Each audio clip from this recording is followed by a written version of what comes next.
Welcome into the Cam Strick Podcast, episode number 211. You know, man, weekends are becoming more and more difficult for me. Fuck. Felt like dog fuck this morning. Oh, Jesus Christ. Why? What's wrong with you? No, man, I just, the weekends, dude, like, we went to a party, a bonfire party. I got down with it, Mondays are goddamn brutal. You wake up, I'm like, suck it up. Smack myself in the face. That's what you got to do, Andy. Mm-hmm. You got to suck it up. Get up. Give yourself some time. Get your brain god dang going. And get motivated. Yeah. I needed motivation this morning, and I got it. Oh, I did a nice little protein shake now in the mornings. I slam a damn one of those from First Farm protein shake. I'll crush that mug. It coats my stomach, gives me a little energy. I can drink my coffee on the way down to the studio and do my thing. You said coffee? No, I do right when I get up, I'll have I'll make a little protein shake. In the First Form little thing, go shake it up, and go do. It's like a morning cocktail, really. Yeah, it is. Yeah. It gets energy and that shit. Gets you going. It gets me going. Yeah, sometimes you need something like that. It makes you horny. Does it do that to you? Yes. Yeah. Well, that ain't happening at 4 o'clock in the morning.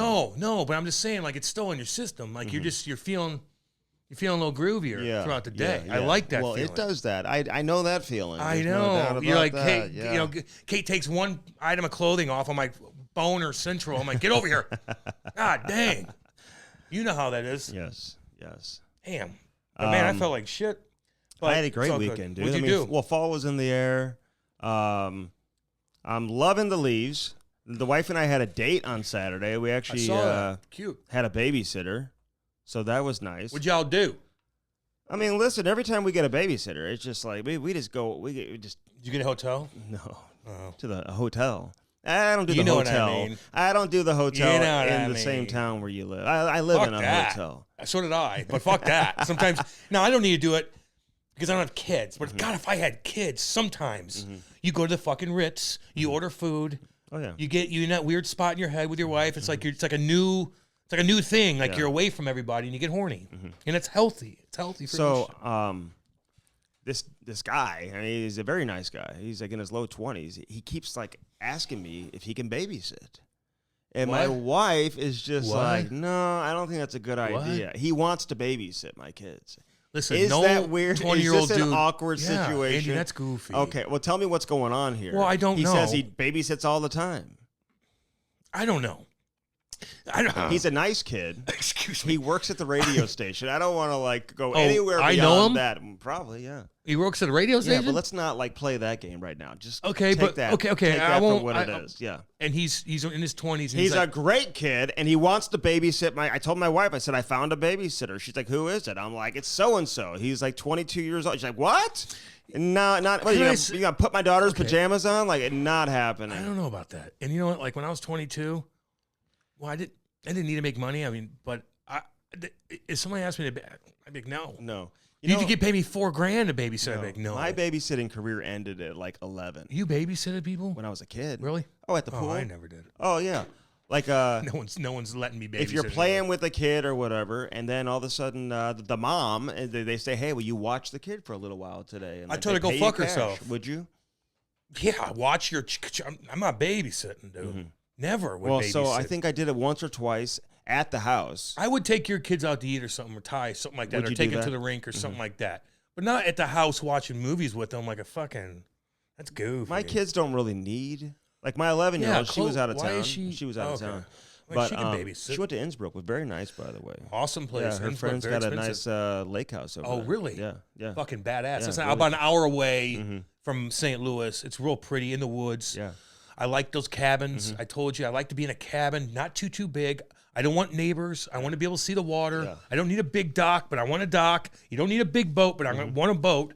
But I want a cabin eventually on a lake somewhere. Yeah. Well, they nothing have that. crazy. So she went there. Yeah. So it was my 2 little ones, and the reality is you're only babysitting to make sure they don't burn down the house.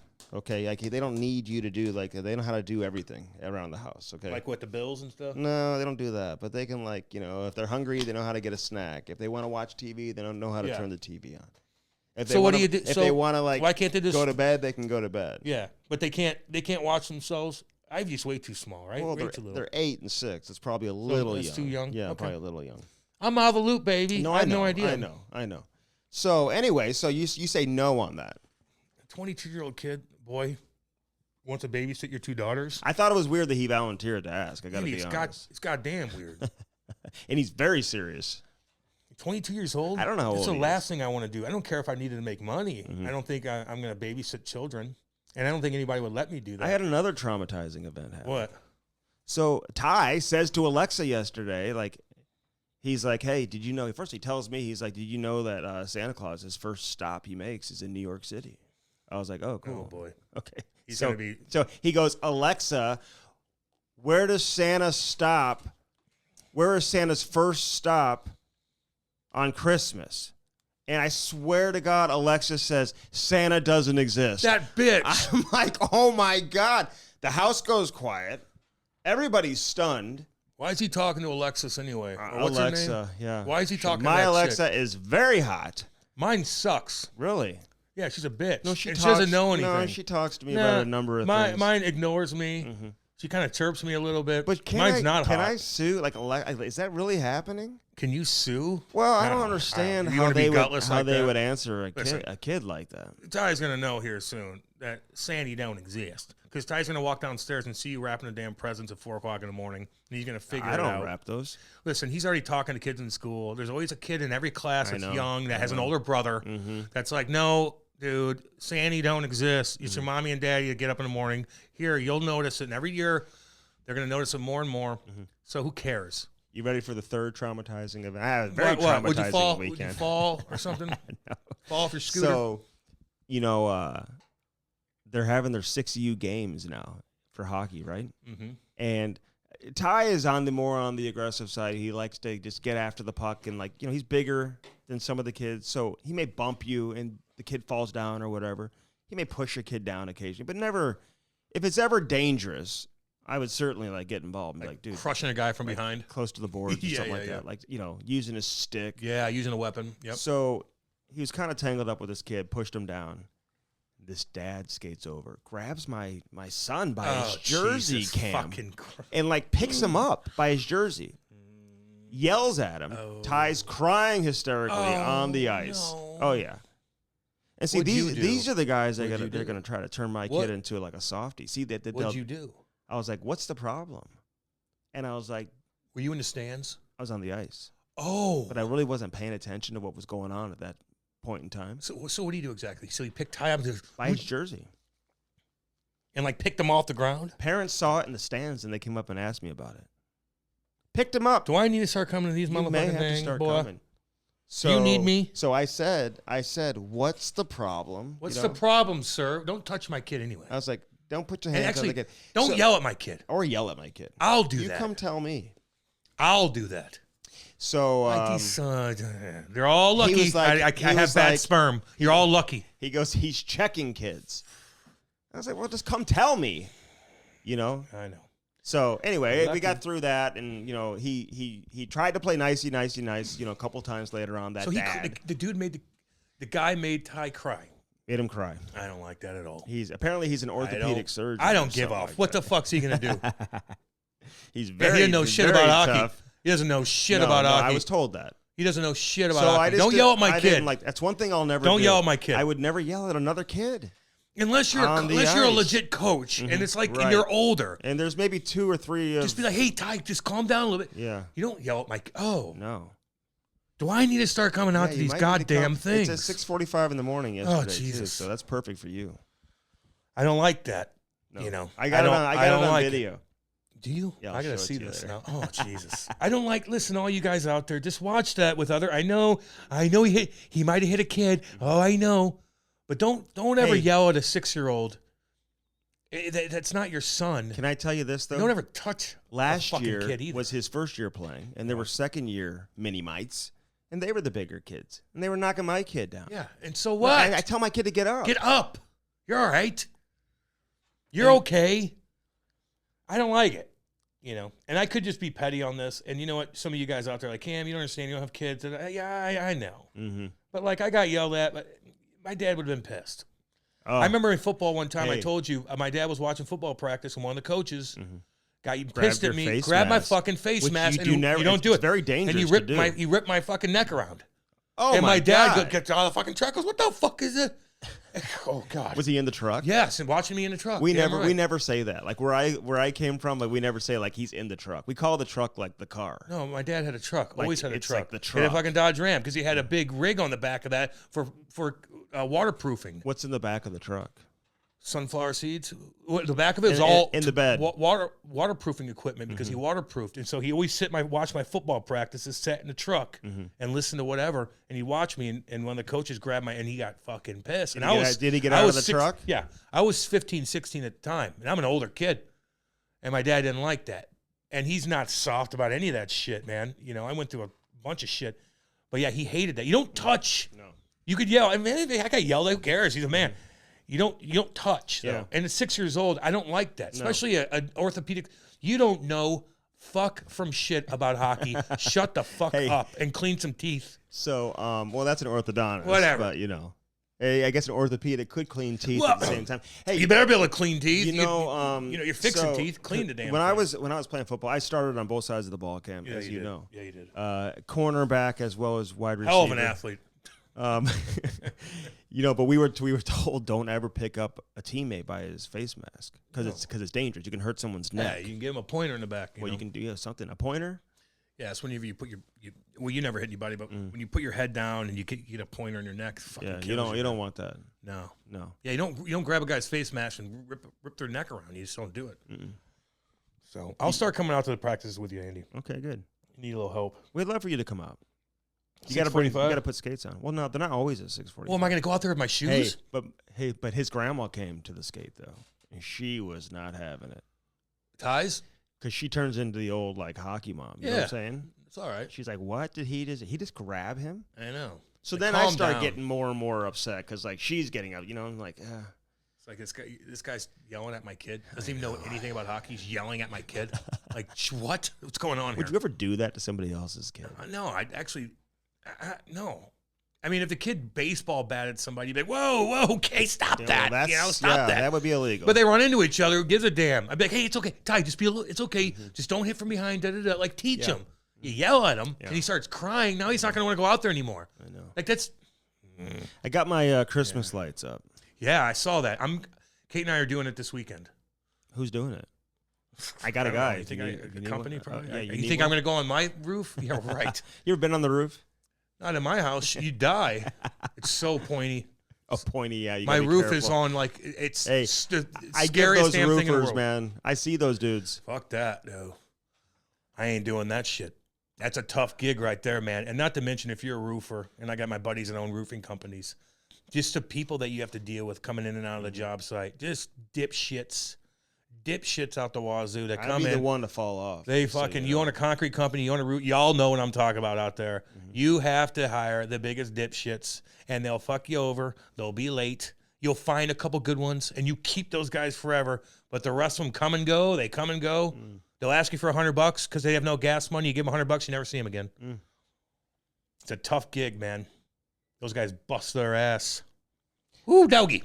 Did you read that story in Sydney, Australia, where all the lions got out of the den and they were like roaming around a campsite right next to the zoo? I don't know who's camping next to the zoo to begin with, but that's why I don't mess with zoos, dude. I don't go to the zoo. What would you mess with a zoo? Because if I go to the zoo, it's the time you go when the lion's gonna get out of the cage. No, but I was reading about this. You know, their bellies are so full because they feed them so much that maybe they're not really looking to hunt. Well, they're going to eventually be hungry. Yeah, they might. You know, yeah, they get hungry pretty. They're not intermediate fasting. No, you're saying? No, yeah, exactly. They're not going to want to look like Tom Brady, sunken cheeks. Although he had a good game the other day. Mm-hmm. But yeah, no. When I was coming back from Jersey one year, down Highway 80, I remember the highway was shut down because lions escaped. And so I saw these signs going down 180. They're like, do not get out of your car. Lions escaped the zoo. Stay in your vehicle. Oh, yeah. And they were flying around. And then a bunch of monkeys escaped. Oh, I can handle those. Those things will rip off every fucking limb you have on that little body of yours, Andy. The monkey? The monkeys. No. They will eat your nose. They'll bite your fingers off. Fuck yeah. Chimpanzee, well, they will fuck you up.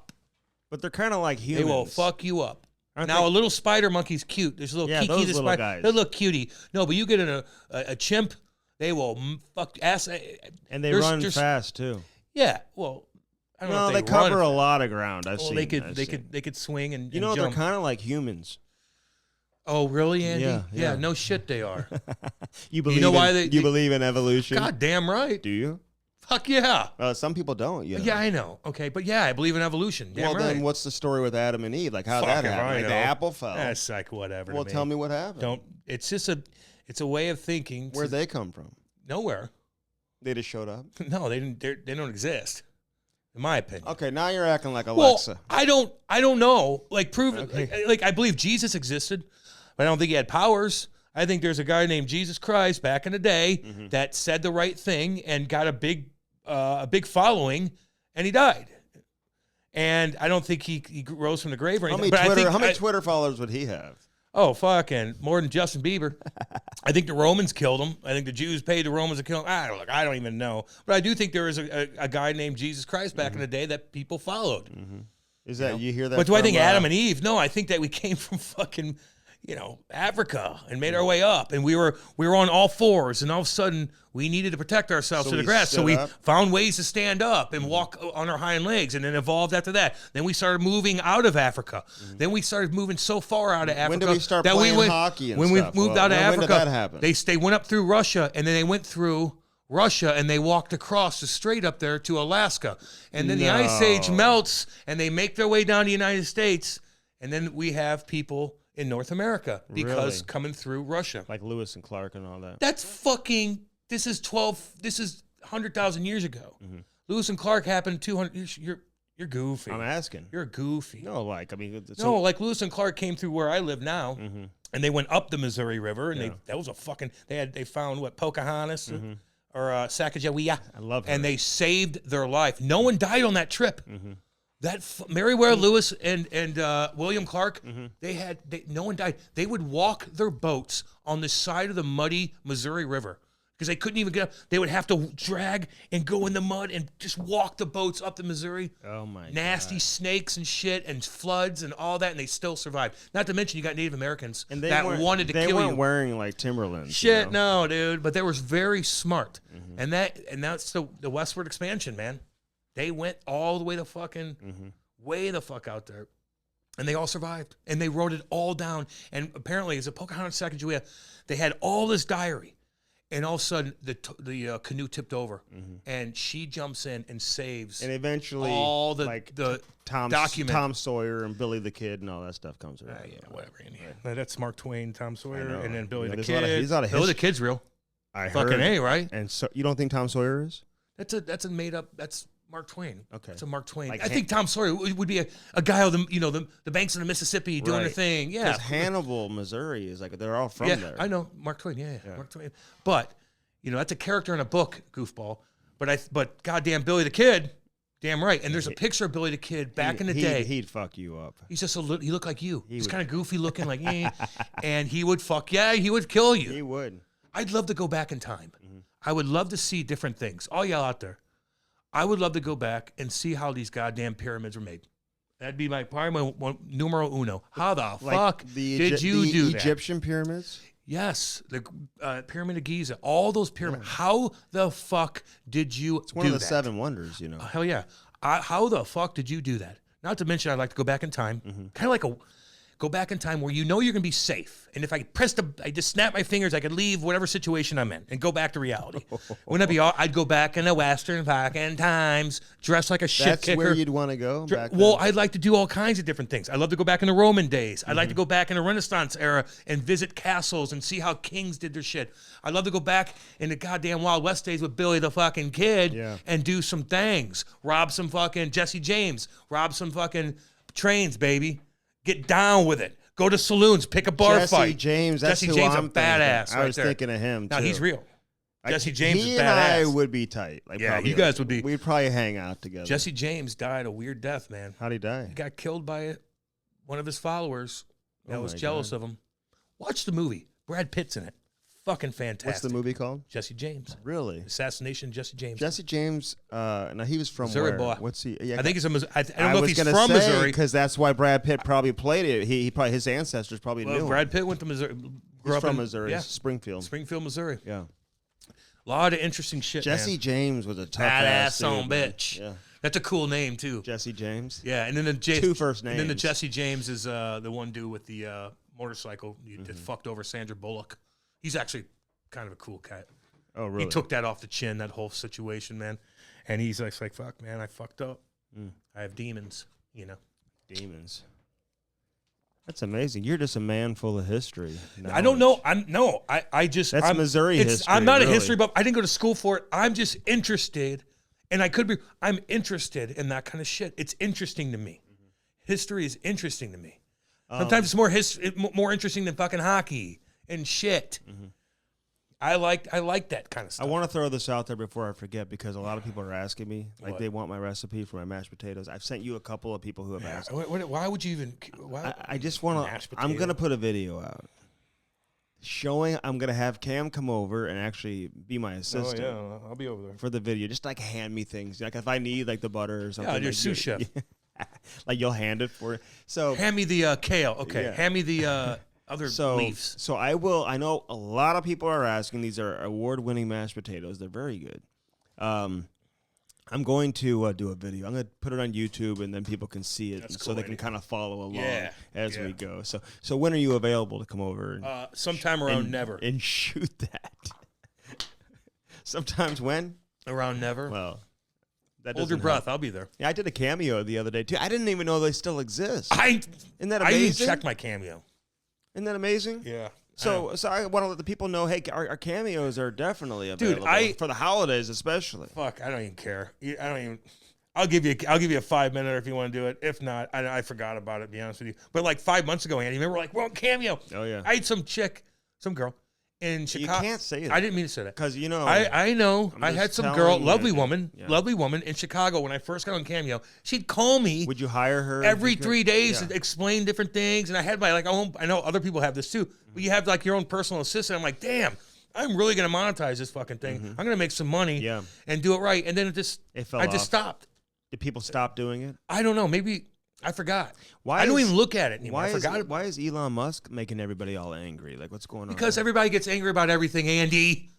Everybody's, what's he doing? Elon, I can't believe he's going to do this. He's charging for verification. Yeah, but that could work out. You could start making money off of Twitter. But Twitter's so stupid because no one wants to post anything on there. People are quitting and suing him. Okay. At Jack says so nerds, on Twitter. You know who at Jack is? No. He's the founder. Of course. Yeah. Yeah, his dad tweets at me. He walked in there and probably fired a bunch of guys there. He's like, no, we don't have the same. Elon. Get the fuck out of here. But I don't know. Like, why would you want to do that? How does Twitter make money? They don't. Well, how does Twitter? Mm-hmm. Well, Twitter, you could pay $5,000 to have longer videos and stuff like that. Yeah, but how do they make money? Like, they just sold for billions of dollars. Like, how is it worth billions? Advertising. But they want to be able to see, people don't make money off of Twitter. So why would you put anything on Twitter when you can put it on YouTube and actually monetize it? So now you pay a certain amount. Now you could put anything you want on Twitter. You put your YouTube link on Twitter. Yeah, but no one clicks on that. Do you not get that? If you go on Twitter and you tag a link, no one does that. Mm-hmm. They skip right through it. The algorithm will show you that. But now he said you're going to pay $8 and you could have all the access you want to putting 15-minute videos on there. Oh, really? And you can make money off of it. And so I'm like, oh, okay, that's starting to make sense. So you're paying for some type access to make money. Yeah. So you pay $8 to have your check mark, and people are like, well, it was like, I'm not going to pay $8. So anybody can have a check mark now? Yes. So you pay for it. So what that does is, if you say no, I'm not going to pay $8 for my check mark. So if you post something like for this podcast, your algorithm will be buried. It will be buried. So if you do pay $8, your fucking hit list will go on right $8 a month. It'll go right on top of the algorithm. You know how you get shuffled down, it gets lost, because you don't have enough file, whatever the case is. They'll make that algorithm. The reason why you'll pay is because of that exact thing. Because if you don't have that check mark and you post something that's crazy, it'll get lost way more than if you have a check mark. Really? Yeah. Okay, so Mitchell Miller. Remember we were talking about him several months ago? Yep, I do. When the Arizona Coyotes drafted him? Yes. Yep. And I make no mistake about it, man. I've got some connections there with people I know with the Arizona Coyotes. So you start getting some background information and whatever. And you like learn. Yoink. So like they took a chance based on the information they had. And then obviously the public outcry and, you know, the media reaction to it. Well, Gary Bettman coming out. Well, I'm talking about Arizona. The reaction they got from the media and all that stuff. That led to Arizona being like, okay, it's not worth it. We don't want to deal with the storm, so we're going to rescind the draft pick, and we're going to say, see you later, best of luck. Yeah. North Dakota, they did the same thing. He was committed to North Dakota, got rid of him. And then apparently he was he had a deal to go to Western Michigan, from what I understand. And they had some other issue that took place on campus. And then the athletic director ended up getting fired, or he left, or whatever. New AD came in, and so that deal was off the table. So Mitchell did something in No. Okay. No, but something with another individual that happened. Had nothing to do with so that. they couldn't bring him in now after going through this other issue. It would just, pile on, have more heat on the university. So this situation with Boston, I'm like, okay, how could two organizations make the same mistake? If the situation is as bad as people are painting it to be, and listen, based on everything you read, I mean, it's horrible, it's horrific stuff and all that. Believe me, trust me. Yep. Any human being with a brain would certainly understand that, what he did. He's a bully. With this kid wasn't goddamn right. bully. Okay, Yep. Nobody would condone that. Yeah.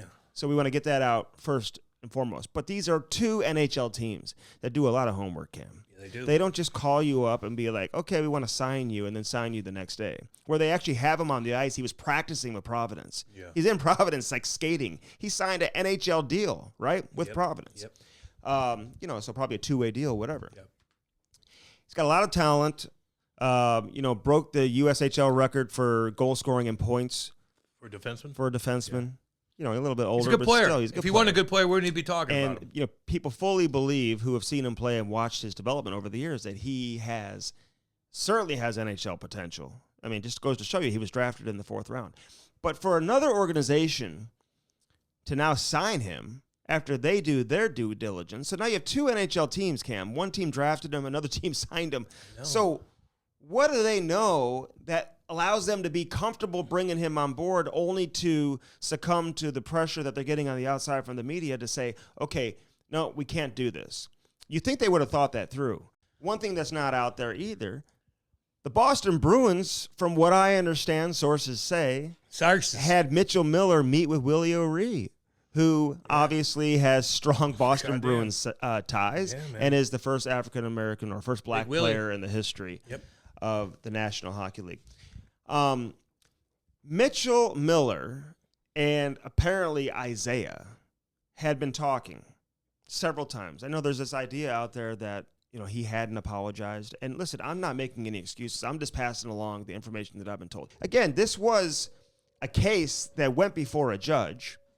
And after all the evidence and all of that type of stuff, it was expunged is the word, the legal term, which is that it's like erased. Okay. So that it basically goes away. So if you wanted to go to a courthouse right now and get any information on this case or what was said, although I know some people have, the police reports and all that, and there's information in the police reports, and you can do your own due diligence, maybe go talk to the people who are involved in the courts, maybe the judges or whatever. I don't know. But you can't get any information on the actual case because it's been completely thrown out. So what happened, you think? Erased. So what do you think? So Gary Bettman comes out. He's in Finland. He freaks out. He's like, no, you're not. We didn't agree to this. That. Like, has that happened before? Well, I believe the league had to have known. He wasn't a suspended player, so it's not like they needed permission to sign him anyway. You know what I'm saying? So, this isn't a Joel Quenneville situation where a team needs permission. So why would Gary Bettman jump in on this like that? And how does that work? I don't know. He's not suspended. So how can Gary Bettman, he could just be like, no, you're not signing him. Well, why not? Yeah, I don't know. And even like the agent, African-American agent, came out with a statement and said, this is exactly what the kid's doing. You can read that statement if you want. It's out there on Twitter. Well, he said he's going to these, he's going to that, he did this. I don't think the agent takes him on either. Shit. So I give you good reporting, by the way, Andy. I chirp you about it, but that was you always do good with this kind of stuff, man. So, this is odd. It's very odd.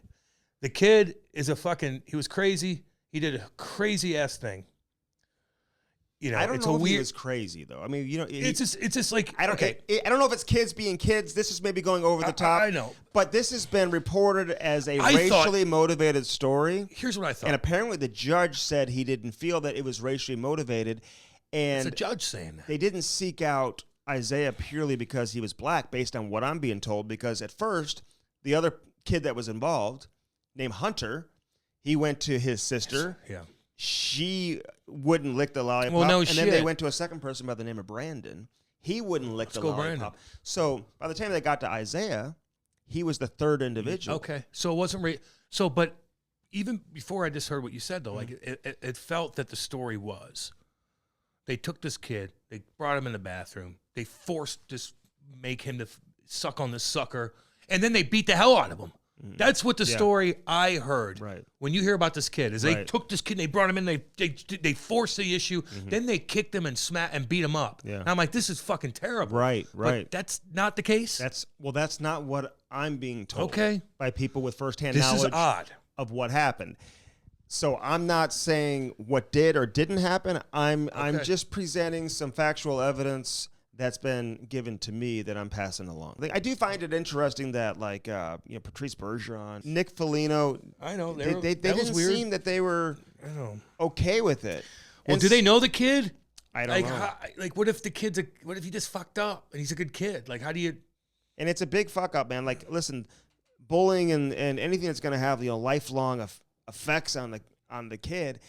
But we need Mitchell. We need to hear from Mitchell. I agree. And I wouldn't mind to hear from Isaiah. Yeah, I know. Like to know, hey, what really happened, But apparently they were taking each other's calls and they were talking, and because there's been this idea, well, he didn't apologize until right before he got the contract. Just sent him a Snapchat or something and said, I'm sorry.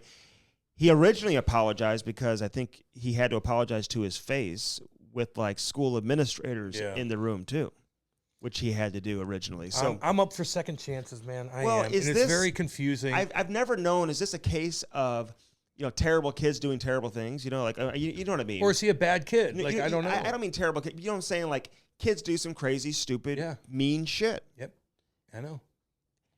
At 14, when do we know? When are you comfortable with giving an adult a second chance for something maybe they did when they were 14 years of age? I don't know. Is there a pattern of this? Did they continue behaving in this manner moving forward? Meanwhile, you got, Well, apparently the sources I talked to, they said, listen, they talked to his lacrosse coach, they talked to his football coach, they talked to his teachers in elementary school. And there's some dudes in the NHL and all those people that I just mentioned, from what I'm being told, again, I'm not defending anything. Yeah. I'm presenting some facts that I don't think are out there right now. Yeah. And there's a lot of guys and based on the information that I'm being told. So those coaches, Cam, real quick, they have gone to bat for Mitchell, which is a big part. When we get to the reasoning, it makes sense. Otherwise, why would the Boston Bruins sign this kid to a contract? Why would the Arizona Coyotes, who told me flat out the information we were able to gather made us comfortable in drafting him? Well, just and I hate to say it, there's some dudes that have second chances all over the NHL. Well, Cam, they weren't racing. Well, no, but some killed people, and got reinstated and played for a long, long time. Well, hell, in a lesser thing, and Jim Montgomery, head coach of the Bruins, he's got a second chance, didn't he? Mm-hmm. Now, you could say something to the effect of, hey, well, that didn't directly harm somebody, his actions. Mm-hmm. Well, I don't know, harmed his family. Pretty good. He got a second chance. This kid's going to be labeled as a bully and a bad guy. Forever. Is it forever? Is that fair? But, you get a lot of media that are just so aggressive into... Well, they love it. This is perfect for them.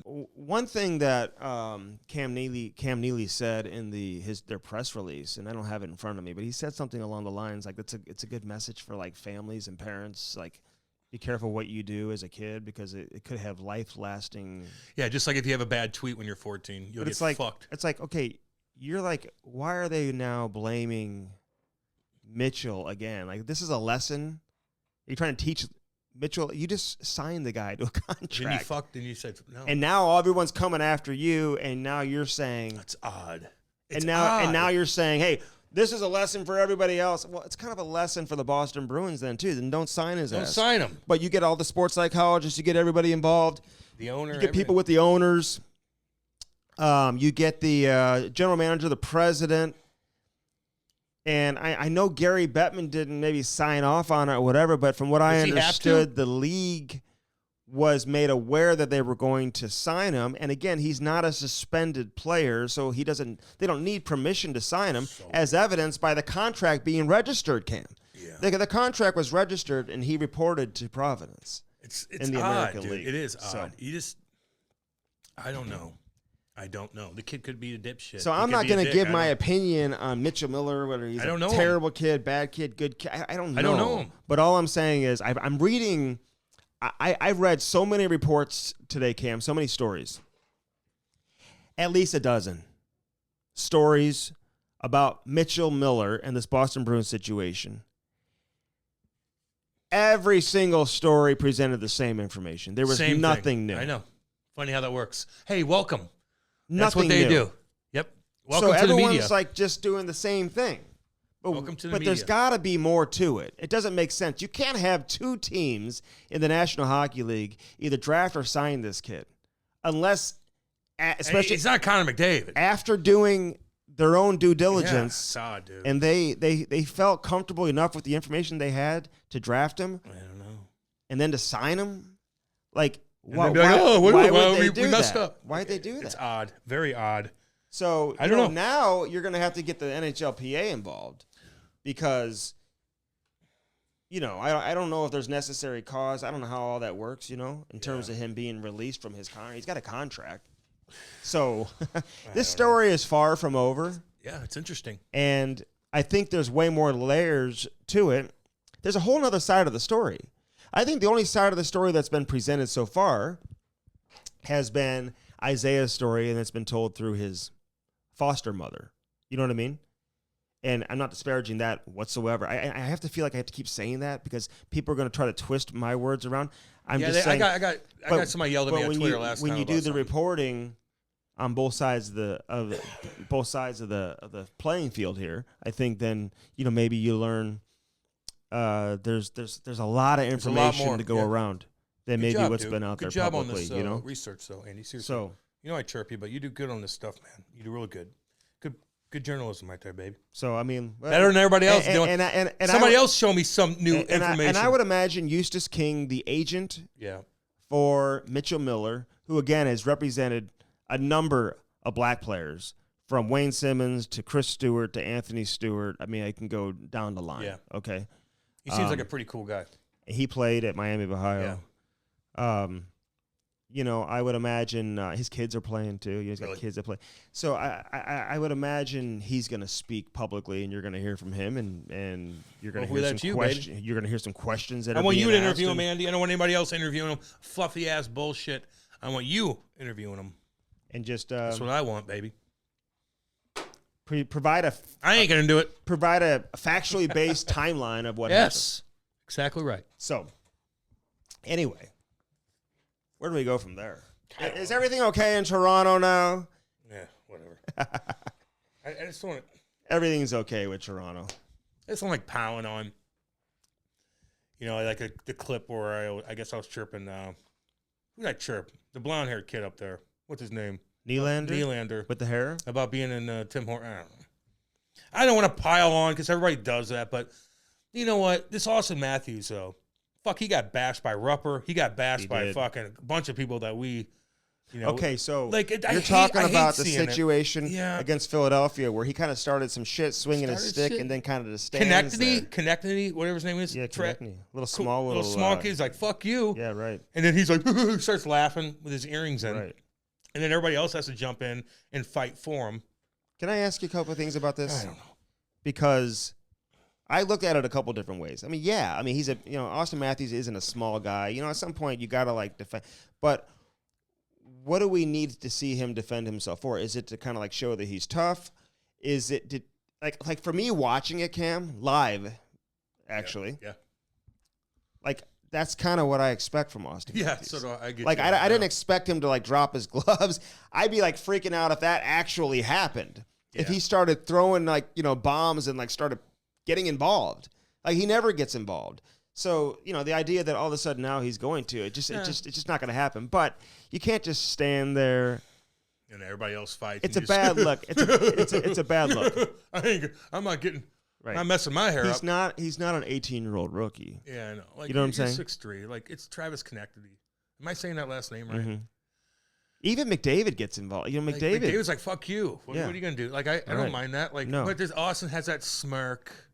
And he's just like, somebody else will take care of it for me. Mm-hmm. I'm just going to go do my thing. And I'm going to call Bieber. I'm going to call Bieber when we go to the West Coast trip. We're going to lose 4 games in a row. And then 3 games, whatever it is. Look, I don't want to chirp. They're just that team. They're just so goofy. What do you think he said to Justin after the game? When he called Justin? Hi, Justin. What are you doing? Let's do something. I don't fucking know. Did you see what happened? Did you see what happened? Like, I'm not messing my hair up. We're going out tonight. They all went out. Well, fuck yeah. And good for them. And we all went out, too. Who cares? We all partied. So. Like, it's like, oh, they went out. Like, we all fucking party. So you think he took too much heat for that? Or it was. I don't know. He's just not my style. He's a hell of a player. I don't like that, though, like, where you're, like, mocking the. Like somebody else is like diving to protect you and they hit their head on the ice and they're like, you're just like, you got to see this video with, like, I found, because Mitchie Marnie. Mitchie Marnie? He was like featured when he was 10 years old. They were playing in Silver Stick. Yeah. The Silver Stick tournament. Yeah, I remember that. Yep. Actually, they played against a St. Louis team in this feature. Oh, yeah? Silver Stick and tournament. The dad was like mic'd. Oh, God. During the game, dude. Mitchie's He's like daddy? 10 years old, man. They follow him in the camera in the car. He's like, what are you going to tell your mother about how you played? And Mitchie's like, that we lost. He's like, and the dad's like, you just don't care, do you? Just another game. And during the game, I guess Mitchie Marnie got caught from behind. He was playing for the Vaughan Kings. Yeah, Vaughan, yep. He gets caught from behind on a breakaway. And his dad's like, he's not skating. When does he ever get caught from behind? And he starts banging on the glass, and he's pointing at Mitch. He goes, God. You better fucking start skating, Mitch. I swear to fucking God. Oh yeah. Jesus Christ. You know what? All y'all out there, like, you don't need to yell like that. All you have to do is just look at them. They know you well enough. Like, my dad never yelled. He just gave me the one look. Like, you better get going. Don't point at your kid. Shut the fuck up. Yeah, but sometimes, Cam, I find myself, it's hard not to. I know, Andy. I get you on that. Well, you need to calm down. Because I know. You need to calm down then. I know. You're yelling at Ty in front of everybody? What are you talking about? No, Didn't we just make fun of somebody? Not in front of everybody. Don't we do that? Don't we ridicule people that do that? But if he's not working, so now you're doing it? If he's not working, I tell him to get his ass going. Yeah, that's fine. But don't be loud and obnoxious. He knows. So give him that look. Just give him that look. And then afterwards, that's when you yell when no one's around. Don't do it in front of all the fucking parents. Don't do it in front of the other kids. Give him the look. And give him the get going sign. Where you twirl your fucking finger around like get your goddamn wheels moving. Yeah. That's all you need to do. But Andy, you know more about, like, some of these guys, man, they just think that they know about the game. And I understand that you know your son. So it's like my dad always said, hey, I don't know the game. Yeah. But I know my kid. And I know when he's not on, and I could relay that. I could relay a message to that part of it. But God damn, shut the fuck up and calm down. Sit your ass down and enjoy it. Because it's going to go by quick. And your kid's going to hate you afterwards. He's going to be like, I'm fucking dreading this because my dad's so fucking embarrassing. And he's going to yell at me in front of everybody. And I'm going to be down and out. There was some talk a few years ago. Y'all lucky I don't have kids. All y'all out there. Just so you know. I'm just telling make you like a godfather. You're lucky I don't coach. Okay. You're lucky all that shit here in St. Louis. I may have to turn over I wouldn't put up with any of that shit. Some guardian rights maybe when you're at the rink in case you need to handle some of this shit. Andy, I wouldn't even be able to help myself if I saw a parent doing that. Like, I don't mess with that stuff, dude. Weirdo, fucking shit. Yelling at your kid like a psycho. God, Can I give a kid. shout out to Erik Karlsson real quick, dude? I love when Erik Karlsson, like, plays well. Yeah. But now I'm, like, reading these stories out of Toronto, and they're like, should the Leafs trade for Erik Karlsson? Jesus like, Christ, oh, my God. Settle down. It's been, like, 10 games. He's got one leg. He's been terrible the last couple of years. You know, you don't have Brent Burns there. 8, 11, 5. And so he's playing a shit ton, though. He's averaging, He may be leading the league in ice time right now. I mean, there's games he's playing over 29 minutes. Like it's like a throwback time. He cut his hair and all of a sudden now it's throwback. He's got these seeing eye shots from the point that just find their way in. He's so crafty. But I would settle down. The guy's got 5 years left on his contract at 11.5. I know you want San Jose to eat half of it and whatever. But at the end of the day, he hadn't played well the last couple of years. So then you'd still be stuck with them for 5 seasons. I need almost the full year, Cam, to truly know if he's back right now. Let's get Erik Karlsson. I know. Okay, guys. So now you have 5 guys. Are you out of your mind? That's the reaction. Who said that? Should the Leafs trade for Erik Karlsson? Who said that? Some writers, some stuff. They're gonna keep $10 million. I know. Why would they do that? Matthew Tkachuk got suspended. He got 2 games. That was bad though. Yeah. Slash your guy. Can't do that. Well, you put the stick in the mask. Let me see it real quick. Brody, put that up, please. I don't think I like when we did this with Craig Ludwig, who's coming on next. The video wasn't great. Let's do this with we did this with Craig Ludwig. You guys are gonna hear it here soon. Where Luds, he's so funny. He's like, "Yeah, camera, I don't know what I did there, and I don't know if I hit him that hard." And I'm like, "Put it up, Brody." You hadn't seen it yet. And we watch. I go, "Oh my God, Luds, you killed the guy." All right, let's see here. All right, so we're chilling. He's in front. Okay. Number 19 in white cam. Can I get some play-by-play, please? I didn't see it. Because you don't really see it. Can I get some play-by-play? Okay, so you're in Quick's right yonder, and then you did. Ain't that fucking. So 2 games. I don't see anything. I don't know. I don't see anything. To now me, it wasn't. Just twist his stick into his mask. Yeah. Was it as bad as the Kemper situation from? No. It wasn't that bad. Was Kemper done on purpose? I don't know. Did you see Jamie Benn the other day with Zach Hyman? What'd they do? Let me see that mug real quick. Hold on, time out, all y'all. Love all y'all. Let's see what the day. All my people. How's all my people in Saskatchewan doing? All y'all in Saskatchewan. We love all y'all. Ain't no big deal. Hey, ain't no fucking show big him deal. the Zach Hyman Jamie Benn video. Show me. Okay. Show me. Jamie Benn, there's like a scrum going on at the end of the below the goal line. Yeah.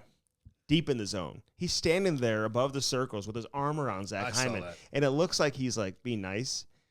And he's probably like, you want to go? He's probably like talking shit. You want to fucking go? So then he's slashes the stick out of his hand and then starts kind of like ragdolling him a little bit. Like not beating him up. But it was just like if there ever was a bully. No shit. If there ever was a bully in the NHL. Oh, he bashed the stick. What are you going to do, little bitch? Yeah. What you going to do, boy? Now watch this. Watch these other Edmonton guys. They don't want anything to do with watch this guy. He wants nothing to do with them. Yeah, they're like, don't mind me. He's like, I'm not gonna say.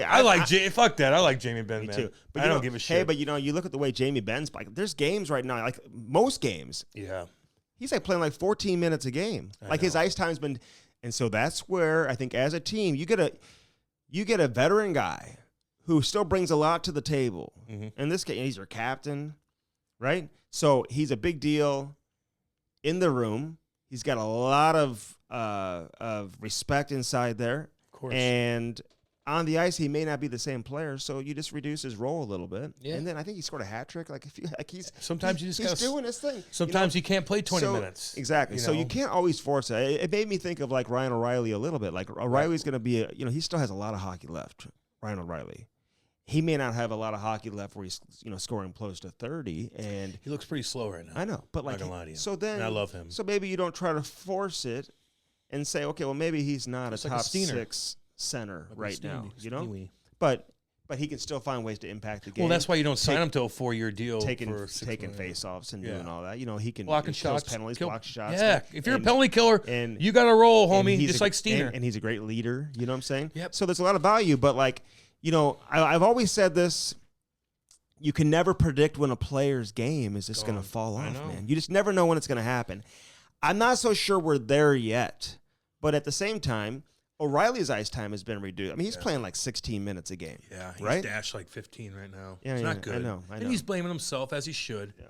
The Blues are a mess right now. And they can go up to Boston and win a game tonight. Boston's going through that weird shit. Who knows how that's going to affect them? If this does, that could disrupt their chemistry. 100%. No, I mean, a lot of distraction. This morning, Cam, as well as I do. What questions are being asked in the Boston dressing room at the morning skate tonight? Oh fuck, nonstop shit. And you got people there who don't cover the team. Yeah, I know. They're like, oh, so it's time for me to jump in. Patrice, can I have a minute, please? Talk about diversity real quick and how diverse this locker room is. Oh, look around. really diverse. What were your thoughts when they said So they were going to funny. sign Mitchell? I know, it's like we are diversity. Hey, Like, if Mitchell's a terrible person, then by all means, don't let him play in the league. Don't let him play then. Then why'd your team sign him? But like, let's get all the information out there, and then let's figure out. If I'm that kid, I'm like, gee, thanks, Patrice Bergeron, my idol at growing up, watching you. Like, it's like, wait, you don't even give me a second chance. You don't even know. I've never talked to you. How do you know that I don't? How do you know I haven't changed? Nick Foligno, though, he kind of came across. Are you like perfect? Are you like the most perfect human being? Like, how do you know this kid? Like, you don't know. We don't have that. Well, like, what if he changed? Nick, you've been there for like a year. Jesus. Like, you got to say the right thing so you don't piss anybody off. Well, how about you I don't know the kid. I know. He fucked up, but I don't know him now. I give people second chances. I can tell when somebody's saying what they think is the appropriate thing to say versus what they really feel. Yeah, the talking point. Of course, Bergeron's talking point. Like, we know. But, like, do you know the kid? Do you know him? Why don't some of these media people reach out to his teammates, his coaches? What does his coach say from last year in the USHL when what's he saying? What's he saying? He scored 80 points. What's he saying? Is he a terrible person? Like, I want to know. I mean, they talk to... Like, Bergeron, did you do your due diligence and follow up on this kid? Like, I don't know. Talk to his teammates. Because you sure bashed him in the paper. And if you'd ever met the kid and you don't really know, like, you're just like, I'm just going to say the right thing. Well, that fucking sucks. You know, Boston should have had the kid, like, meet the players. Bergeron before they made a decision. Maybe they did. I don't know. Maybe I'm wrong on that. I don't know. But, like, Bergeron's like, we don't, like, okay. But if he is as bad as it's been painted, then by all means, he should never play. Then why'd you try to sign him? What news did you get? They saw this video of this fight. What was it? Where the kid went after him? It's actually, and nobody has the video. I thought the kid beat up the other kid. The Cam Strick Podcast has asked for the video, and there's no only person that has the video apparently is the foster mom. Oh, really? I mean, I don't know. He could be just a racist scumbag bully. Well, then bury him then. What if he learned his lesson? And you didn't do your due diligence, and you have to give a quote in a fucking paper. I heard the foster dad had like he may have gotten arrested. I don't even know what happened. Something happened at a youth soccer game for like berating another kid or doing something to him. It's like Hope Solo. I don't know. What'd she do? She got arrested again. Again? Yeah. She's got a podcast. Yank. And then we talked about that on the radio, and everybody sends in naked pictures of her, and I'm like, oh, Jesus. Are they out there? Yeah, I guess so. Somebody, I think, hacked into her. Who she beat up? Her husband? Yeah. Again?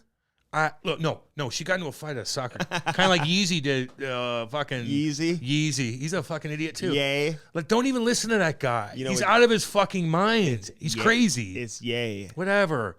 Like, yay is cray-cray. I think Kyrie Irving is trying to be. He's crazy, I too. think he's trying to be yay. How can you look at these guys and be like, I'm going to listen to what they say?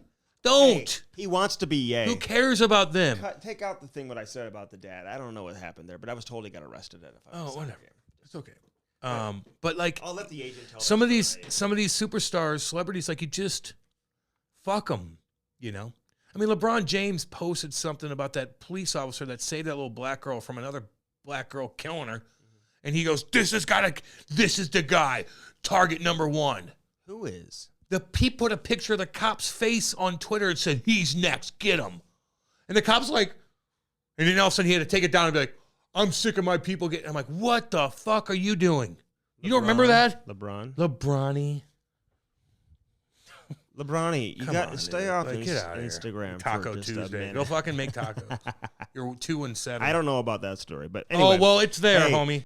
All right, on this edition of the Cam Strick Podcast, Cam. Yeah. We've got Craig Ludwig, dude, and his shin pads. Yeah, we talked a lot of Pantera, and it put a smile on my face. Can I ask you something? Yeah. The lead singer of Pantera was murdered on stage? No, it wasn't a lead singer. It's their lead guitar, Dimebag Darrell.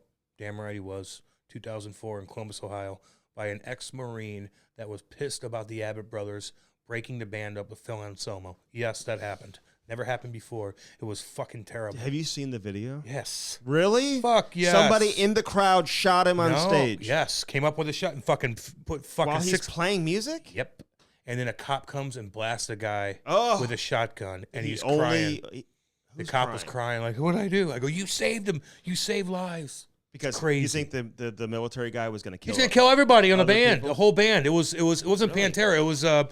It was a different band that they recreated. I forgot. So he reacted that quickly. Yep. Cop came and fucking blew the guy Okay, up. so this is an incredible interview on so many different awesome, levels. I mean, there's the hockey aspect. That's only part of it. I mentioned it to Otter that we had Craig Ludwig on. Yeah. He's like, man, that dude was so good to me when I first came into the league. And I he like talked doing about Dimebag and all those guys. They were all hanging out. I know. I wish I was part of that group to hang know. out with that fucking band so bad. We got to get your boy Mavachuk on here. I know, Maddie. Yeah, we're gonna get your ass. To rip your clothes off. He used to rip my clothes off and give me $400 cash. Just the shirt. We should. He ripped my Hugo Boss shirt off at the bar, and I was at first like, "What the fuck?" Then I'm like, "I look so jacked right now. The women are coming out." You actually kind of liked it. I'm like, "Fuck yeah, thank you." Didn't he give me a bunch of cash? Yeah, Ludwig's cool though, man. He played on those like some great teams in Montreal though. Yeah, he as did. well. You're fucking right. He's cool, man. He's such an old school hockey player, man. Is that and he's still involved in the game. Is that 99 team?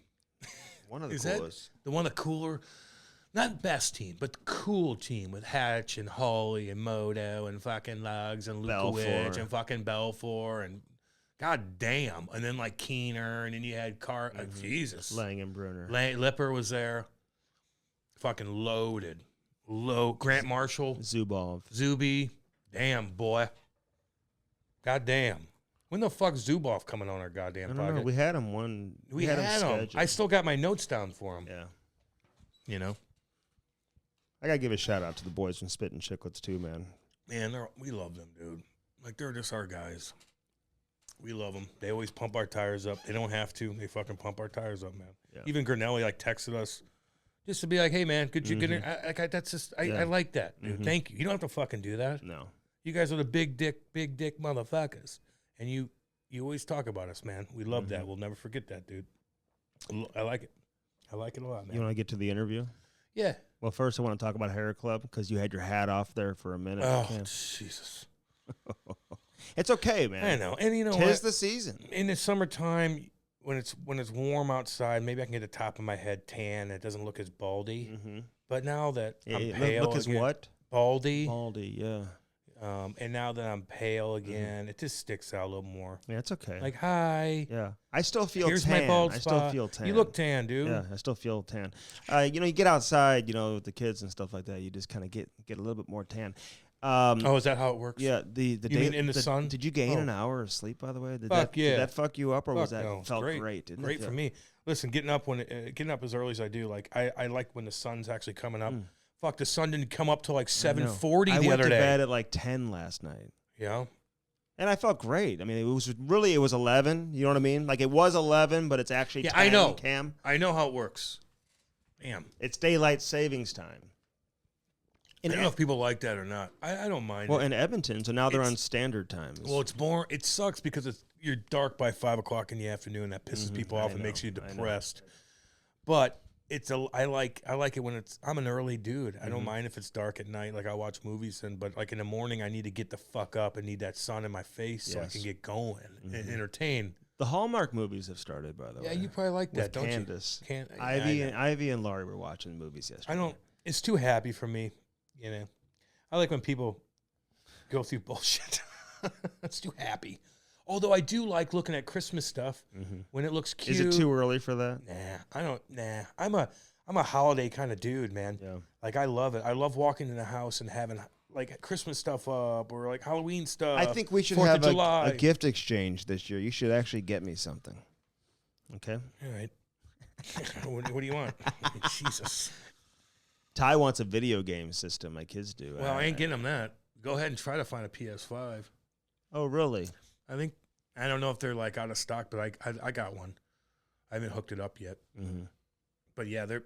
Oh, well, I'll buy it from you, dude. No, I'm not selling it. That's still in the box? I put it in my goddamn room in the basement. You can't just hang on to that in a box. What? No, I'm setting up my studio in the basement. I got the TV down there. It's gonna be my PlayStation room. I got my beer fridge. I got 2 loungers, and I might not leave that goddamn place. But I'm probably gonna get back into video games. They're fun. I like to get away from reality. I like to go back and play Red Dead Redemption 2 and just be a cowboy and murder people. So hairclub.com, Cam, 800 800-279-7878. No, that's the phone number. 800-279-7878.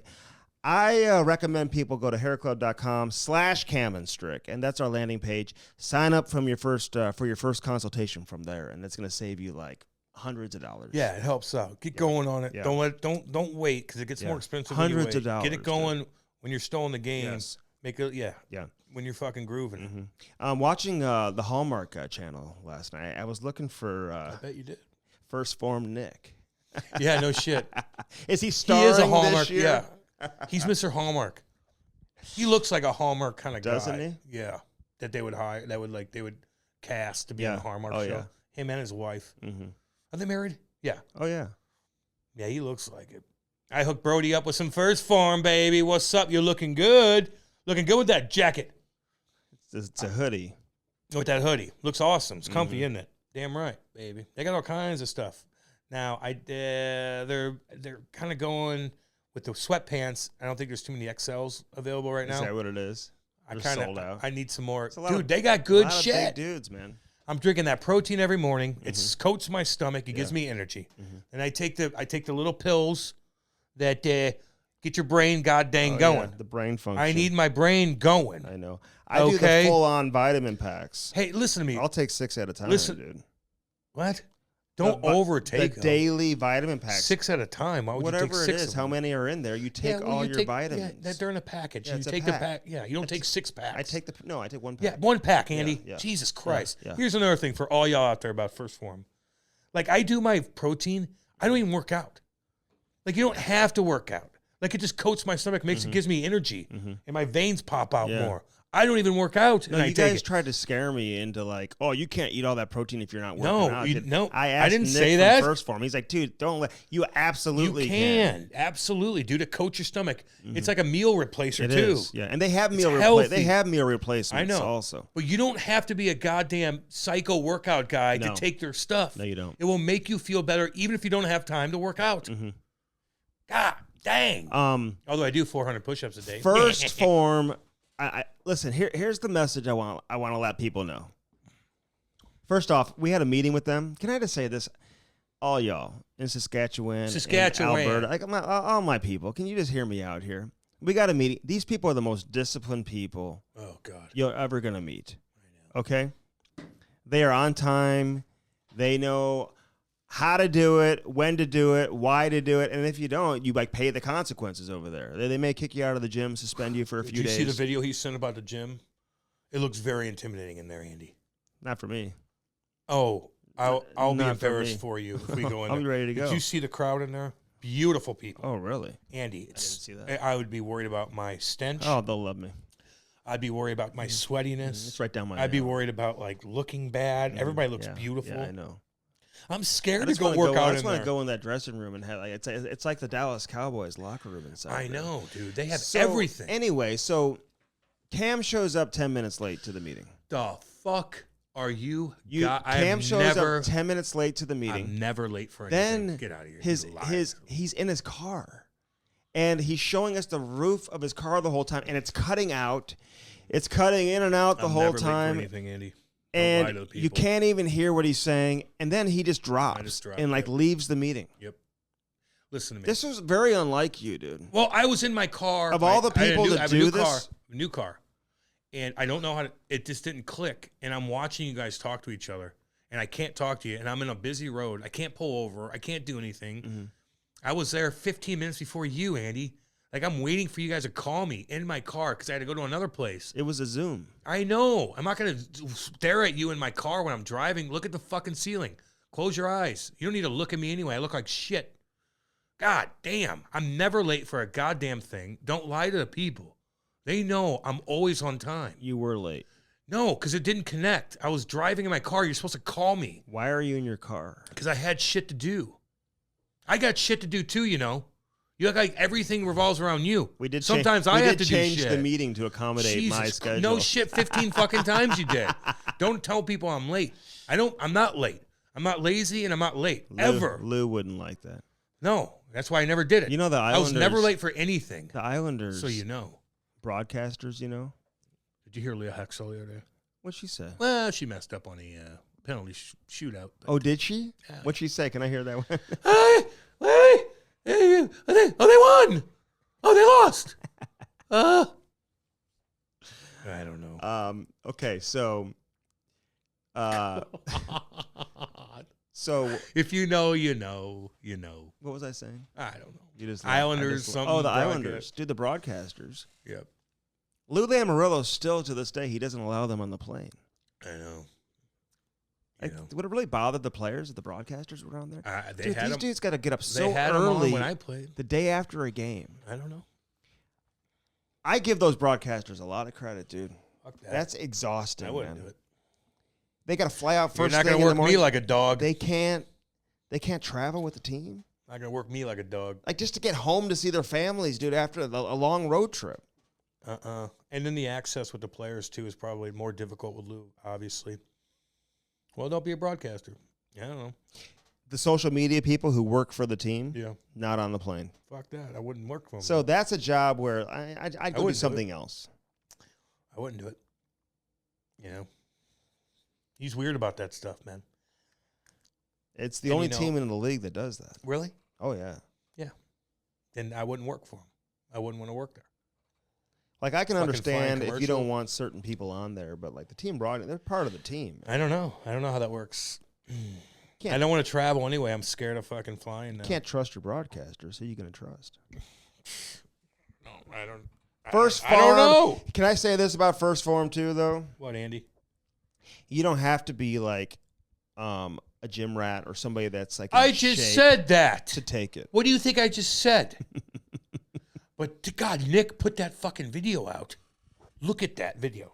Andy, I'm nervous going in there to work out. Yeah. Well, I'm nervous. I'm not. I'm ready to go right now. God, I don't know. I'm kind of worried about it. We're gonna Everybody do look some way stuff too good there. looking. Way too beautiful for me. I'm nervous We're about gonna that. do a bar- Everybody look like they're like, even when they sweat good, and they probably smell good. I'm disgusting. They smell like First Form They has smell a, normal. Yeah, like a good. They perfume. all smell good. Mhm. I'm gonna stink the goddamn place up. We're gonna do a little. They have like a hair salon inside. Oh, there. God. You can get your hair cut, and so we're gonna get our hair cut. Oh, Jesus! I have to humiliate myself. I'm very particular how to cut my hair, though. Oh, listen, I'll But get if my they hair. do Nick's hair, then I'm okay. They're with gonna film us getting our hair cut and working out, and I'm like, whoa. It'll be good for the podcast. It'll be good for First Form, but I'm gonna take a hit on this. But I'll do it for the greater Yes, you good. are. I'll do it for the greater good. Mm. But my bald spot's going to be sparkling. And then I'm going to be like in the gym and I'm going to look overweight. My pants aren't going to fit that well. And then everybody's going to be beautiful. And they'll be like, yeah, me. And I'm like, help. Oh, God. But you don't have to. What I'm saying is, you don't have to look like that to use the products. That's and it. to get results. Yeah. Dude. No, I swear to God, I get up, I can't eat anything for 3 hours because it's so early. I crush that fucking protein. And I feel like $1 million. Firstform.com/Cam Strick. If you're going to order anything, you do it from there. Yeah, I hope. From that Please link. do. It all adds up. Like it does. Firstform.com/Cam Strick. Please do, guys. That helps us. And You if know how it anybody out goes. there wants to try anything, just reach out to Cam and I'll he'll hook get you you up. something. I just hook Brody. I'm like Santa Claus all the time with stuff. If I get free, Well, Alexa is I like tormenting my family. I don't like. Who cares what she about said. her? Very hot. Alexa, who? Oh, the computer bro. Yes. Chick. Well, The computer well, girl. I don't know. Woman. We don't know. We can't. Who knows? You know, whatever she wants to identify as. We're like, whatever you want to do, Alexa. But she's a bitch to me. I'm not gonna lie to you. Is she? I yell at her. She doesn't listen to me. Oh, she listens to me all the time. She hates me. She plays whatever I tell her to play. She's I like, play "What? music from there. Do you have one band that you like? Andy acts like he's fucking Mozart. This is a one goddamn band. Little fucking hippie band. Car Shield, baby. And carshield.com. Some things just put me in a good mood, Cam. Knowing I have commercials? Car Shield puts me in a good Damn mood. right. I mean, I'm driving down. I see someone on the side of the road, and I'm like, man, could you imagine your life if you didn't have Car Shield? Yeah, I remember every time when I first got Car Shield, I blew my fucking tire out. Did. Going to Car Shield. Hey, weird. imagine the feeling of being stranded on the side of the road. No one to call. Yeah, man. Who you gonna call? Car Shield, baby. There you go.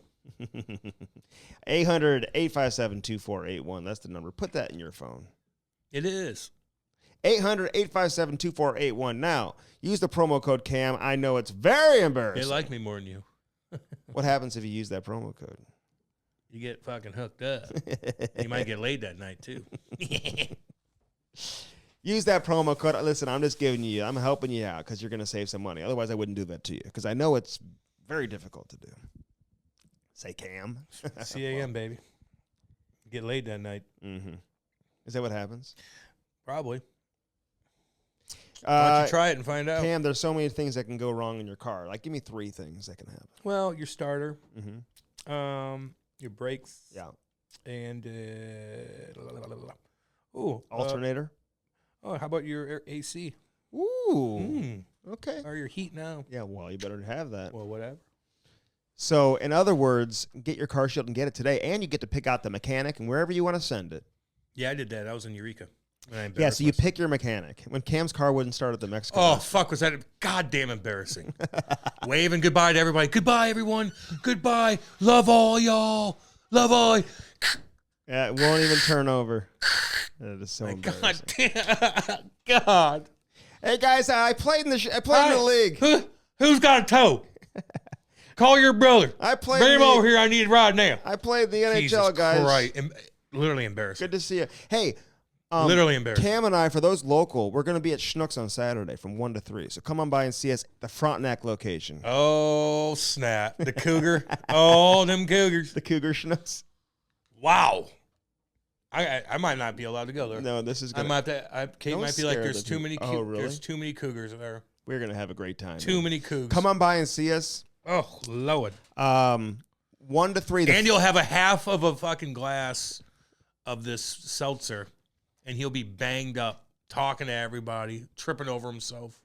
Like, Jesus, Andy, what'd you do? We're going to get Brody out there to take take some pictures for social media. Yeah, Brody. Brody's like, I ain't going. Brody's like, he's like, it's Saturday. Brody's like, can I get free food there? Brody will just like, oh my God, you give him anything. Brody can eat. I bet you, Brody. You're not a picky eater, are you, Brody? No, he has no standards. You eat meat? For his food. Yeah. Yeah, he eats a lot of meat, yeah. Do you eat meat, Andy? Of course, yeah. Like what? Lots of things. I had 2 fat-ass ribeyes I got. 2? 2 fat-ass, thick ribeyes.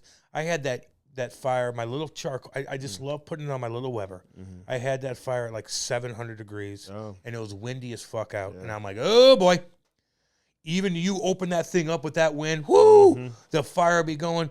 I put those, God, they were so damn good. I love my ribeyes, man. CarShield and carshield.com. 800-857-2481. No, absolutely, man. Make a ribeye. Here, take a bite of this. I don't like that. Oh, you don't like chicken?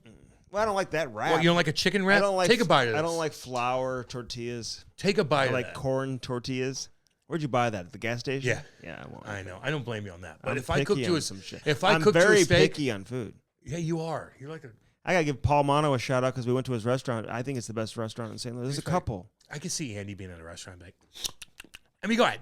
Let me go out. I don't like this. This is not the right. Cam. Excuse me. Excuse, sir. There's something wrong with my meal. Can you? I would never do that. I hope you don't fucking do that. I would never do that. I would leave. Cam, I would leave the table. People were so nice to me. They were and like, I would leave the table. They bought us dessert. These people bought us dessert. Probably felt bad for you. People are like, I mean, they were so friendly. Do you know that this dessert? I'm gonna give away a little secret. This is a fall dessert that everybody should have. You would love this. I don't like dessert, man. I drink. Okay, I'm not a big dessert guy either. I drink, but since somebody bought it for us, it just came to the table. What was it? It's vanilla ice cream. Yeah. With cashews on it. Okay. Like not like whole cashews. Okay. And honey. No. And wow, that's fucking crazy. It was so good, and that ice cream tore my stomach. It probably cost you $24. No, it was paid for. Yeah, but it's probably cost $20 for honey and a couple cashews. My on stomach, dude, eating real ice cream like that. Dude, you're like a child. My dude. stomach, I was up all night long. You can't even. Worst stomach ache. Wow, you are fragile. I think I'm lactose intolerant. Not only intolerant. are you fragile when you play hockey, like you can't even eat shit. I think I'm lactose intolerant. Dude, I can already tell you're fucking annoying. My YouTube video with my mashed potatoes is coming out very soon. You are an annoying eater. I ain't going to any restaurant with you. No, I'm not. You're going to be picky as shit. You're going to take back the food. You're going to be like, I don't like this. I don't hang out with people like that, just so you know. I know. We talked about that. I wouldn't imagine dating a girl that was like vegetarian and stuff. I'd be like, whoa, we can't go to sushi. We can't do this. Hey, let's go to the steakhouse. Can't go there. Can we go here? What can we do? What can we do? I would never. You are. I'm not eating with you. Why are you saying that? I'm not eating with you. I would never do that. And for you to say that, because I play with guys that are fucking picky and anal, and it's so goddamn embarrassing. Plant-based and they're cheap NHL players, and they act like they know everything with their. And it's just like you're a miserable person to eat with. Okay. You're a miserable. And then I look at your body, and I'm like, what? Like you look like shit. Not you, but a lot of you. I'm like, well, what is that doing to you? And you're annoying. But just so you know. What? I'm so nice to the wait staff. All right, dude. That, to me, like, I know you are, Andy, because if you weren't... So you're trying to present this. No, you're just annoying. You'd be annoying to me. Not to, I don't order like that. Because we go... I'm like, give me that king salmon, baby, with the side of the spinach. What else? Give me another thing. We had... Go ahead. Roasted peppers and okay, what else? No. Hold on. Roasted peppers and... What's the real what's the cheese? Why am I forgetting the name of the cheese? The white cheese that's like on the Capri sandwiches, like Capri salad. What's it called? Parmesan. Mozzarella. Real mozzarella. Oh, yeah. So it was real mozzarella with roasted peppers. Yep. What other thing would you eat? I had salad. I had king salmon. And you said that. What else? And I had the vanilla ice cream with the but what else would you eat? And how about the next day if you went to, what would you order? Oh, the next day? If you went to eat the next day, what would you order? The next day I'd probably get I don't know, man. You're a boring eater, dude. You're a fucking boring. That's boring. You have a palate of a 7-year-old. You have a palate of a 7-year-old. Don't eat like that. You eat like a fucking hippie 7-year-old. It was damn good. Jesus Christ. My wife had the linguine, clam seafood linguine. It's cool. That boring. Is cool. Get your waggle on, baby. Jesus. We're going to go out to dinner. Why even go out to dinner? You're just wasting your time. I texted. Why don't you just cook your own veggies every fucking night? I texted you last week. You never responded. I'm going to take you guys out. You were sleeping already, and I said, "Why?" I go, "Let's golf Friday or Saturday." I did golf. Yeah, but you didn't tell me about it. Don't text me when I'm sleeping. I mean, what do you want to do? I just get... you can come on anytime you want. I get seltzer drunk at night. You know what I know. Andy fucking... What did Andy say to me the other day? I'm like, what?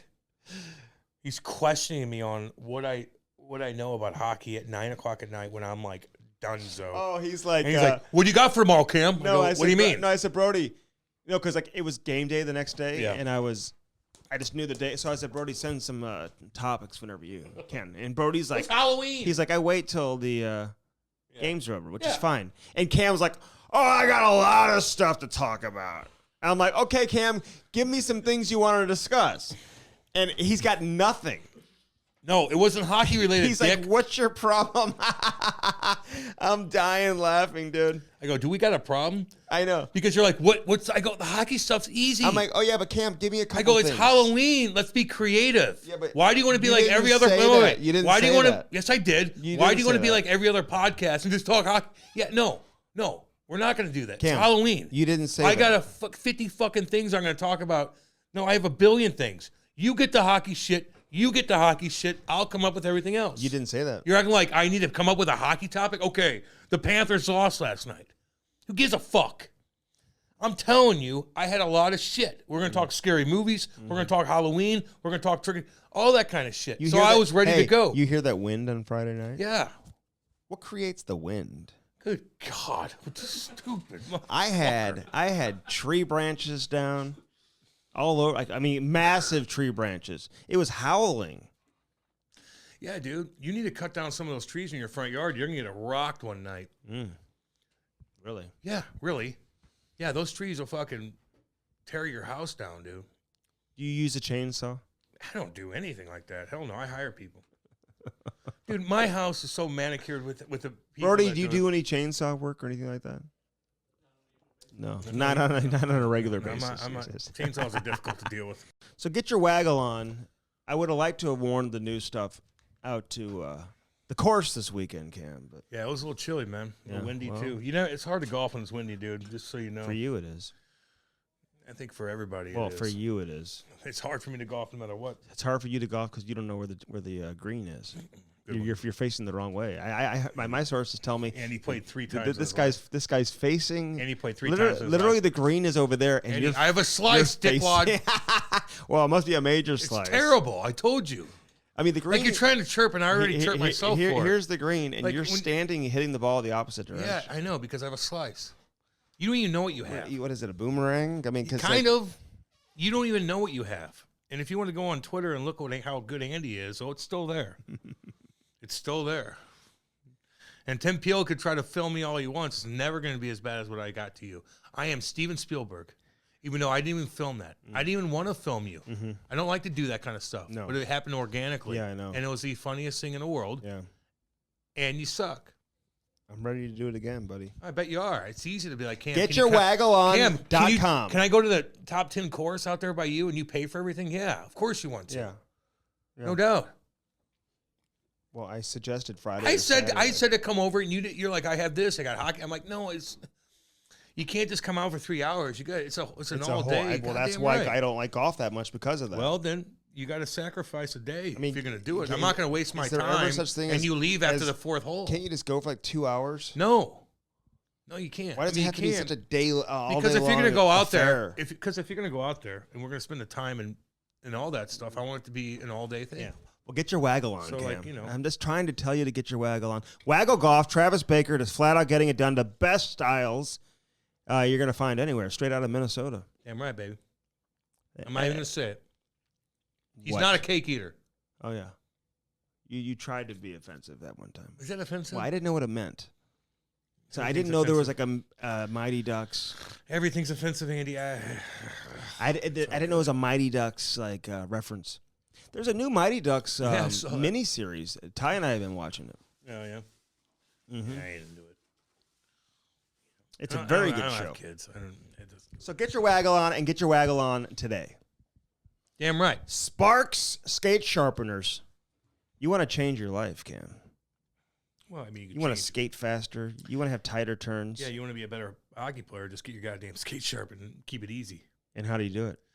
Go to Sparks. You press a button on that damn thing, and that's all you do. That's all you do. It's like the easiest thing in the world. Like if you're going up to play these tournaments, man, this is like to bring that on the road. It's so easy. You parents know scrambling to get the kids skate sharpening. And you got a couple different tools that you could use, but the Sparks is about the number one thing. Man. It's the greatest thing I've ever purchased in my life.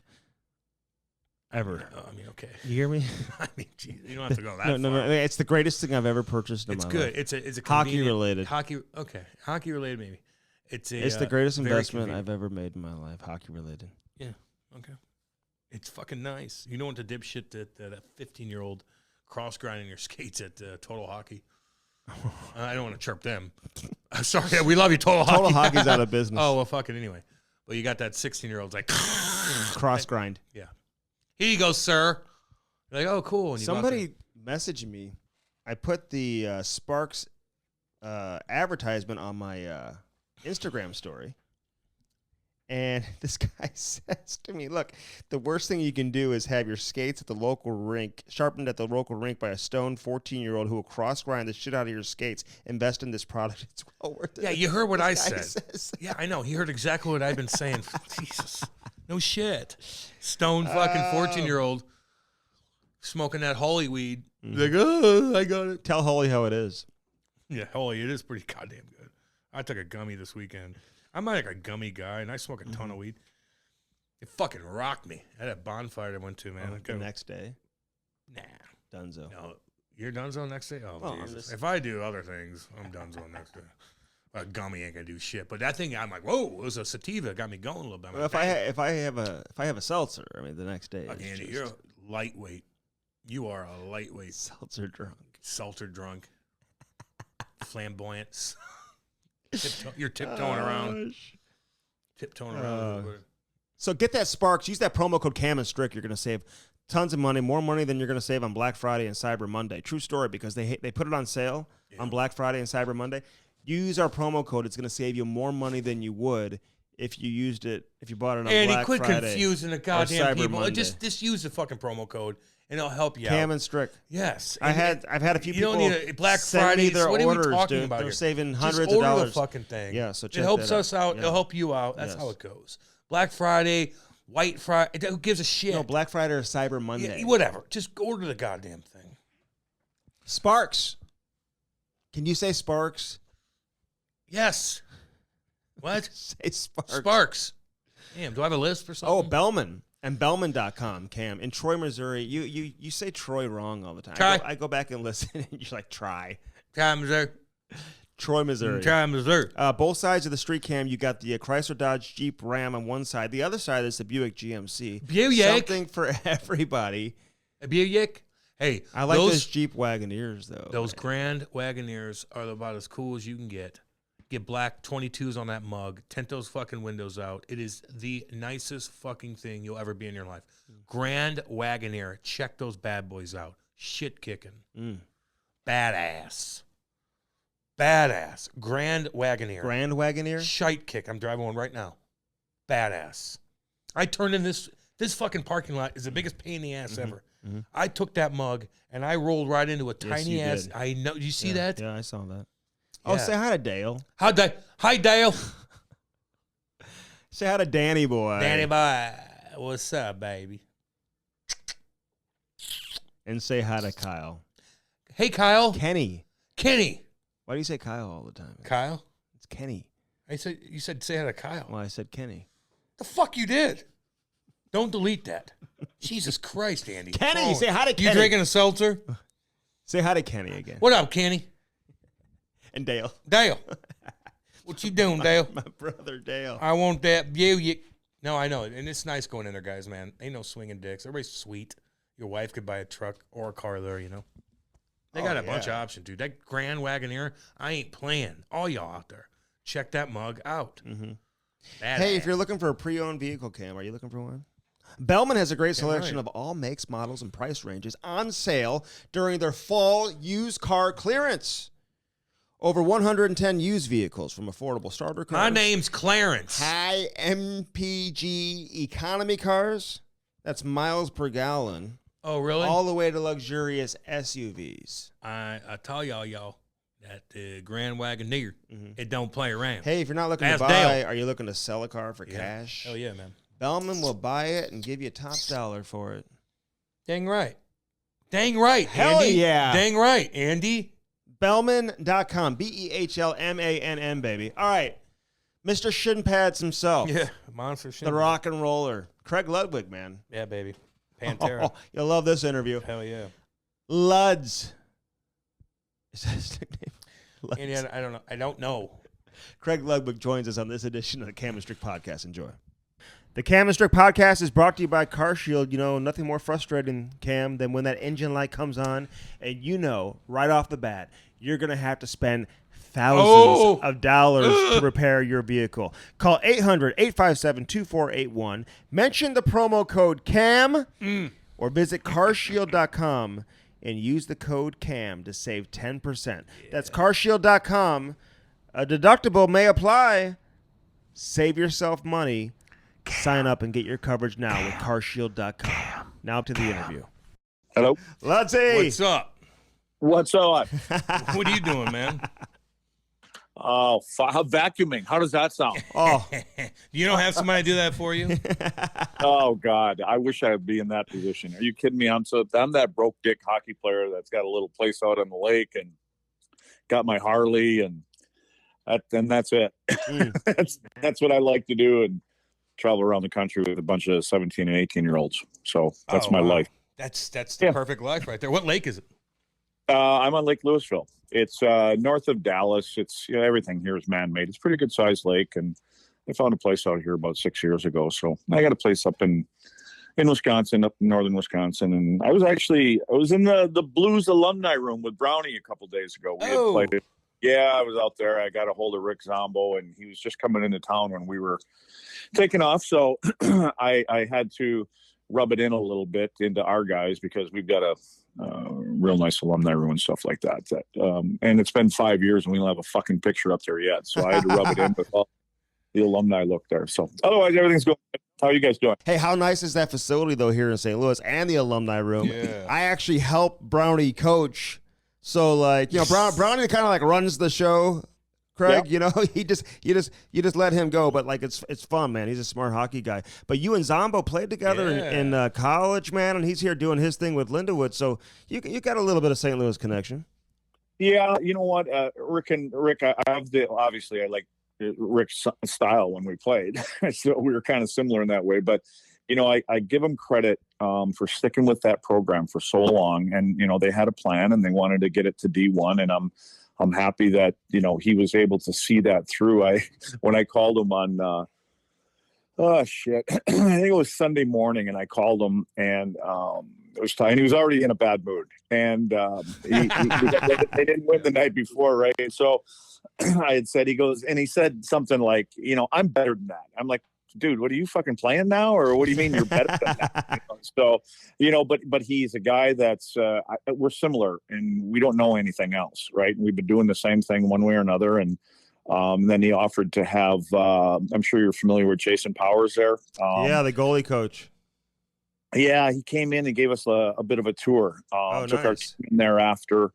And, I was impressed from the presentation that he had and the questions that he was able to answer. And, you know how it is. I mean, we've got players here that, they think they're a certain kind of player, and this is the way it works.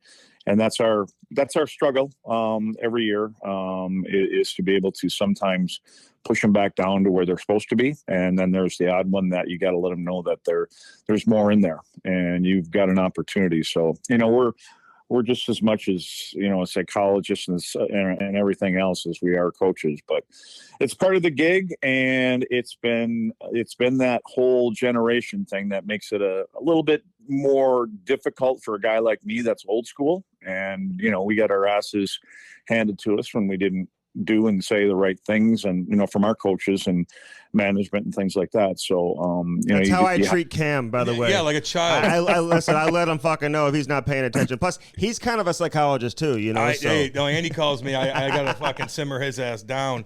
But no, I just talked to Rick today. He comes on the radio show, and it's like he's so fired up. But he does say you got to. They're children still. And he's got to kind of he has to talk. College kids. No, I know, but the way you have to talk to him and explain things, and it's just a different kind of era for that. But man, he's not used to losing. Now he's going up and he's playing big time teams, so he's got to fucking hold some shit in. Yeah, and that's right, and it's a process, and I know he realizes that. We know he realizes that, but it really is. It's a different generation, and I know that when I was done, and Gainey had given me a call, Bob, and Bob Gainey's Bob Gainey's my Scotty Bowman. I mean, I look at him in the way that I'm sure a lot of people look at Scotty. And he had called me the year after I was done. It was the year after we won the cup, and unfortunately for probably him and me, it was in February. I was up in Wisconsin with about 8 buddies. We were on snowmobiles. It was 2:00 in the afternoon. I could get on my sled and I didn't know if I was going the right direction. Like, it was one of those kind of times. And I got Bob Gainey calling me, and he wanted to know if I'd be interested in going to Kalamazoo, which is where our farm team was at the time. And ultimately I told him, yeah. And I remember when I got there, we were trying to change the way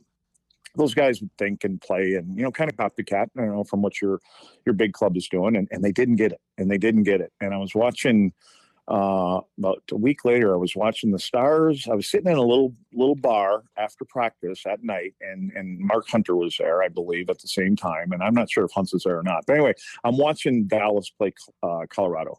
And I'm like, damn it, I wish our guys were sitting here with me so I could kind of visually show them what I was trying to get across. Anyway, called the video guy up in Dallas, and I said, listen, give me 10 minutes of the second period. And I gave him a couple areas. And anyway, chopped it up a couple days later when I got it, showed it to him. And there were about 4 guys when we went on the ice, and they skated around. I got it now, coach. I got it. I'm like, dude, I didn't fucking tell you anything different than what you saw, but I started to realize then, and now we're going back to 2000, 2001 or 2 or whatever it was, that they were visual, that they just needed to see things, and then it clicked. And then as we get further down the road, I mean, 2 days ago, I'm sitting here and I'm watching the Jersey game. They were playing Detroit, and I'm like, this is what I'm trying to show them. This is how we overload and numbers and all this other kind of stuff. So I spend 3 hours with my cell phone in front of the TV and trying to figure out how the hell, you know, and I do this like twice a week with them and try to get it as NHL-ish as you can get it. But I find that I got to do that all the time. And that's okay. I mean, we got to do what we got to do. And then you'll find the difference. And all of a sudden, a couple days later, they're getting closer to doing what you're asking them to do, you know. And again, it's the visual stuff. So I'm a visual guy. Unfortunately, Andy's neither, to be honest with you. Hey, let me ask you about you real quick. So, like, you kind of brought it up at the beginning.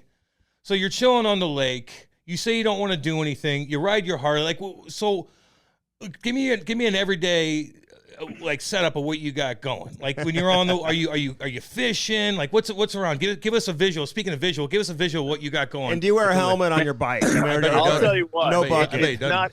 Yeah, it's nothing like what you think, except for a couple months in the summer. I mean, every day, my day starts out at 5 a.m. I go in my garage. I got my shit set up that I got, you know, personally get done, and, you know, pretend that I'm still 35 and I my kids are out. Like, dude, like, we're going to drive by here someday and you're going to be laying next to that elliptical machine, and we're going to smell something coming out of the garage, you know, that you tipped over. And I'm like, well, that's the way I plan on going. So I do that. And then, you know, I start doing shit to get ready for practice. I mean, we're on the ice every day at 3:00, 3:15, whatever, with our U18 team. And we take off on Thursdays and fly someplace. And so, but I'm up till 1 every morning, probably just watching games. And because I believe that these guys need to watch from the best guys in the world. If they're going to the net, they're stopping and staying at the net, you know, instead of the way that they were brought up sometimes. So, but that's what I do. I mean, now in the summer's different because I get on the bike and I leave, and sometimes I don't come back for a while as long as somebody's taking care of my 3-legged dog. And I mean, I live in the hood. I have a 3-legged dog. I spend my time on I'm like a country song that somebody needs to write something. You are, because that's all I do. You know. Hey, you live in the hood. Though. Well, hold on. Have you heard the Craig Ludwig song? Like that song. Is it by Pantera? No, it's on. Well, it should be. It's on. But who sings that? That's an incredible song. That was Vinny and Dime. We went to. Andy.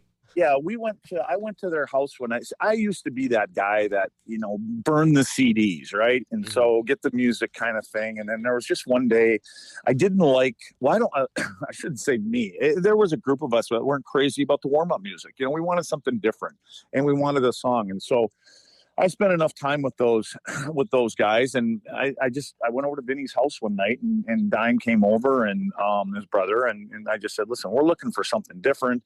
And those guys put that song together by about 10 o'clock the next morning. And so, yeah, I took it and just played it for the guys like the next day or 2 days later. And I said, listen, I was at Vinny's, and they were, at the time, they were all familiar. I mean, there was a bunch of us that, you know, they had a little establishment in Dallas and called the Clubhouse. And so we would frequent that place enough. And so Vinny, you know, those guys were huge hockey fans. And so they were around quite a bit. Anyway, did the song, and guys loved it. And then ultimately, well, that was a year that, you know, we went on to win the cup. And I think it might have been a year before. But anyway, that song was so important to the guys, to all of us, because, you know, we're creatures of habit. And it had to be played all the time. It had to be played right before warm-up and specific times. And it was funny, like you guys, we're talking about St. Louis here. We went into St. Louis here. We won the cup, and the trainers forgot it.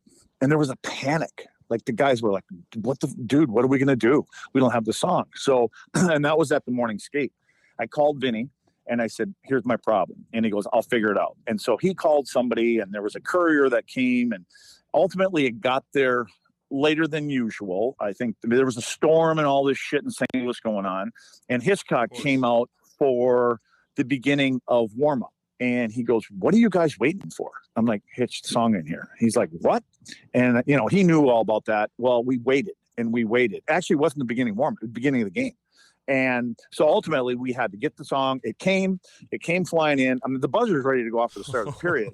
And all of a sudden, guy comes in. We got to turn it on. Hitchcock's lost his mind that we weren't going out there. And I think we got about maybe 15 to 30 seconds into it, and that's all we needed, and we went out, and I think it was a shutout that night for us. That's what Pantera does on people. I know, but Andy's scared of that, Luds, that kind of music. There's a song, I'm talking about this song. It's called like the Craig Ludwig? The Craig Ludwig song. No, it's the Dallas Stars and they're song. like, they're like, Craig Ludwig has a lot of respect. Oh, wait a second. Come on now. I was going to say, because Andy, I'm going to smack him in his face, dude. Hold on. It's like the most amazing song. Craig Ludwig makes a great first pass. He wears big shin pads. It's like hilarious. Oh, sing it for us, Ludsy. Sing it for us. Now, listen, I don't know this song. What happened is last year on our bus, we were playing, our U18 team was playing in Chicago or someplace like that. And all of a sudden, I hear this, and they always got their boom boxes and shit. They bring it on the buses and everything else. I heard this. I couldn't understand what was going on, but I heard it. And Addie, the other coach, he looks at me and he's laughing. I'm like, "What are you laughing at?" He goes, "You listen to this?" I said, "No, I'm so good at tuning things out. I can hear nothing. I don't want to hear it. I don't hear it. That's why I'm divorced too." But I said, "What's the song?" So, anyways, now I start listening to it. And I'm like, "Are you?" And I asked them, I said, "What did you guys do?" They're like, "No, coach, we found this song." I said, "What do you mean you found it?" Well, they found it on the internet somewhere. And then, like an idiot, what I did is I sent it to my kids. I got twin boys now that are 36 and one's 31, whatever. And I sent to them. That was the wrong thing to do, because now I'm getting calls in the middle of the night and the song's playing on the radio. My kids play when I go to their house. And so I think one of their wives actually sent a message to the guy that made it, and he wanted to do another song. I'm like, no, we're done with this. No, we need another. This is like the greatest song I've ever heard. I'm like singing it around my house this morning. Like my wife is find it at, Andy. Well, I did the research. Yeah, Andy knows how to find obscure things on the dark web. Dude, it's amazing. It's an amazing. So you should be proud of that, Luds. Hey, not so much. I think it was some guy in Montreal that must have made it, because I know they looked up the date on it. They looked the date up to find out when it was made, and it's not new. So it was out there, and everything is Montreal related. So I don't even know if there's. Yeah, so that's how long ago he's got two cups. Andy, it doesn't work if I haven't heard it yet. So, hey, let me ask you. Your kids are 36, eh? So you had them pretty young. Yeah, I think it was my second year maybe in Montreal. I was like 22, 23, somewhere in that neighborhood, I guess. Did you find your girl, like, were you just like high school sweetheart? I mean, you're in Montreal, dude. Like, did you have a girlfriend? Like, what was that all about? Yeah, what happened was I was I think I was a junior or maybe a senior in high school, and she had moved from Montana. Her mom had moved them there, and so my hometown was 1,200 people at the time, and so the new girl in town, and it was football season and all that kind of stuff, and so it was one of those deals. And as a matter of fact, I think that I had asked this one chick to the prom, and I was staring at Pam at the time, and I was dancing with the other one, and she took her little flower off her chest and stuck it in my arm. She stuck the pin in my arm. She goes, "You want to dance with her? Go ahead and dance with her." That's the last thing I remember about my prom. So, and then, and then she came to, she actually went to North Dakota. I mean, I went to North Dakota, and when she got done with high school, she came to North Dakota, and she was there for a couple of years, and very similar to me, didn't study and stuff like that. And, and then from there went to Montreal, and she came there the first year, and I think we got married the second year, or maybe it was that summer. The best thing about the wedding was when Montreal had found out about the wedding and stuff like that, they sent 100 cases of Molson Golden to my hometown in Eagle River, Wisconsin. 100 cases. Molson. All for you. I love Molson. You have any left? Yeah, well, we drank 85 that night. 85 cases were done at the wedding. The other 15 went the next day for the gift opening thing or whatever. So it was a big thank you to Molson. I'm sure you guys knew the story. Like we get, I think it's 2 cases every 2 weeks delivered to our houses. So, and I was lucky because I lived next to Ryan Walter, and Wally didn't drink, and so I got 4 cases. Hey, listen, but you're a young kid and you roll into Montreal and you got like Guy Lafleur on the team and like Larry Robinson, like they're coming off like this dynasty back in the 70s. Yeah. Like, were you like aware like what you're walking into, and like were you ready for that? Like, what was that like? How'd your life change overnight? It didn't. I to be honest with you, I grew up not watching hockey. I mean, I wouldn't say not watching, but I was never a hockey kid like they are today. They're 24/7, on whatever particular sport they're into. That wasn't me. I mean, I did all the sports, and I was actually more interested in baseball and football. But again, it's seasonal and all that kind of stuff that we had in a small town. So, I didn't know them. I mean, of course, the names, but I was never had any intentions. Like I'm here for, 3 days until they get the numbers down. And then I'm going to Halifax or Sherbrooke or wherever the hell our farm team was. I mean, that was I went there planning on that. I remember driving from Wisconsin to Montreal, and I was in I think it's Highway 2, and it was in Sudbury. I stopped in Sudbury because I had heard on the radio that there was a trade, and that's when they traded Roddy, and they traded Rod Langway. We got Ryan Wolter and Rick Green back, and so it was Locker, it was Craig Laughlin, Doug Jarvis, I think it was Ryan Walter. No, we got Ryan, Rod Langway.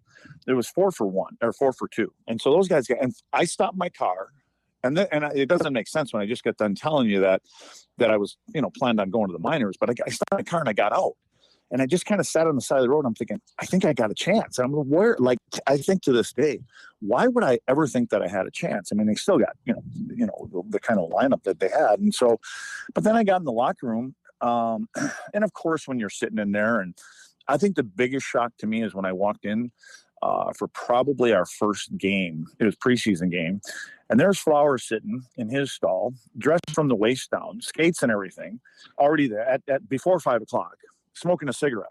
Nyland sitting two to his left, he's smoking a cigarette. Tremblay's sitting kind of across the room, he's smoking a cigarette. And I'm thinking, what the fuck? I just spent the whole summer working my ass off to try to get NHL shape, and here these dudes are. So, and again, it was all different times, but I don't think I really realized where I was when, it was all just a big blur, but it was always the expectations of not being there anyway. So, I was going to end up, sorry, I got Is that the three-legged dog? Is that the three-legged one? That's the three-legged dog. He's my watchdog. Every time a dog walks by, there's people walking by in front of my place, down with water all the time. So in the hood. Hey, be careful when you walk outside that house, man. I know. Listen, I have very good friends. I have they're loyal, and the phrase "loyal to a fault." Some of them are. So, and they know that they hang around here, so they bring their bikes over. Hey, let me ask. So we're good. So when you're a young kid, and then you're winning games in Montreal, are you like, hey guys, let's go out? Did any of the older guys say, hey kid, let me show you around this town. Let me show you how we do it here. Like anything like that? Were you hanging out with just the young guys? Like what? Like explain that. Well, it was. I remember 2 months into my first year, we were flying back from somewhere. Flower walked back. Lafleur walked back, and he goes, "Hey, you're coming home. I'll give you a ride home." I'm like, "No, I'm good. My car's at the airport." He goes, "No, I'm giving you a ride home." And I'm like, "Okay." Guy Lafleur said he's giving me a ride home, so I'm getting a ride home. I'll worry about my car some other day. And Flower, we jump in the car and we start. We kind of lived the same direction, but he lived further north than where I was. And I'm like, that's my exit. He goes, we're going to make one stop. I'm like, okay. So we keep going and keep going and keep going. And I'm like, this is like one of them initiation things. I'm thinking, something's going to happen out in the woods here. And anyway, we pull into some little bar, some little French place. You needed infrared glasses in order to be able to see when you got in there. And that's probably why you hang out in a place like that. But, and everybody spoke French. I mean, everyone. And so I just sat there and he ordered a couple bottles of Dom Perignon and we drank that. And next thing I know, I got all scared because I couldn't find him. He was gone. And I'm thinking, this is the part, this is the prank. And anyway, I looked out the back door, and his car was still there. I think it was a Ferrari or whatever it was at the time. And it was still parked there. So I wasn't too scared.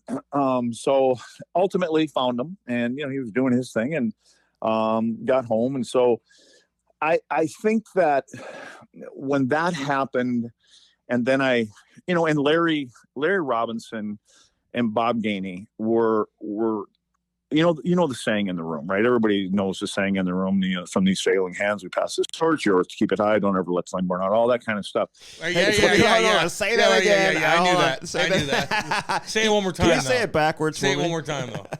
Yeah, no, I probably chopped it up, so I'll just leave it at that. at the time, I believe it was in French. You know, I would stare at it and stuff like that. But what happened was, as you go further down the road and into the season, I was starting to get it. And now I know what it meant. And then you get down, 2-3 years into the down that path, you understand what it meant, because then you kind of look back and you're like, these guys accepted you to the team. And our speech, or I should say Bob's welcome speech, was to the team. And I think Nux and I were the only two Americans at the time. There may have, I'm trying to think if Kent Carlson was there or not. I don't know if he was there when I was there, but the first year. But, Bo got up and he had a speech, and he just said, we got a couple new guys here, and we have 3 rules. And it's your teammates, it's your family, and it's your religion. And there was a pause, and it was like, and it's in that order. And I'm like, oh, this is right up my alley. And so I went back, and I was living right next to the Forum. And I went back, and Pam was there, and I woke her up because we had gone out that day, because you're kind of part of the team. And, 1, 2 o'clock in the morning, listen, you got to think, hey, this is what Bob said and all this. And unfortunately, or fortunately, however somebody wants to look at it, I've lived by that code to this day. And it's about your teammates, and everything else came second after that. And that's probably why I got divorced. I was going to say, what did the wife think about that when you went home and told her that that code? You know what? I think that she said that to me, and we're good friends to this day. Oh, oh no, everything's cool with us. I can tell, I can tell that. Yeah, I've been divorced for over 20 some years. And so but we're good. Did you ever get remarried? Yeah. Did you ever, are you still in the game? I'm fighting it, man. I'm fighting it, and I'm still fighting it. I'm probably going to fight it till the end. What do you mean fighting it? Well, I got a good one now. Oh, there you go. Good for you. Though. Yeah, that kind of thing. But I'm thinking, what? And she's like 10 years younger than me, and in my opinion, does she ride Harleys too? On the back of them. Oh yeah. Yeah. Well, we're supposed to be. She got all pissed off because I called her from St. Louis last weekend. One of the parents walking by. Hey, what's the thing? You guys are doing the Hatcher thing. I'm like, what? And I forgot all about Hatch and Gainey are going into the Dallas Stars have a Hall of Fame thing. Anyways, She had sent me this big thing. Hey, we're taking the bike. We're riding 3 hours up to this place. We're going to spend the week. I'm like, okay. And then I had to tell her about this thing. So that didn't go over well, but anyway, she's like, "Hey, teammates come first." Just so you know, read the Creo. You're dating a Stars legend, okay? Exactly. Who wore very big shin pads, huge shin pads. But she's always good about that. She understands that kind of thing. And listen, she came into the game way late, and so I'm kind of set in my ways, and so they accept it to a point, which I guess I've gotten to the point where I get it. So sometimes you gotta, man, if I can just do it right once a month, I'm thinking I'm making progress. So I that's kind of where I'm at. But that was the whole thing about that team, and then I look back.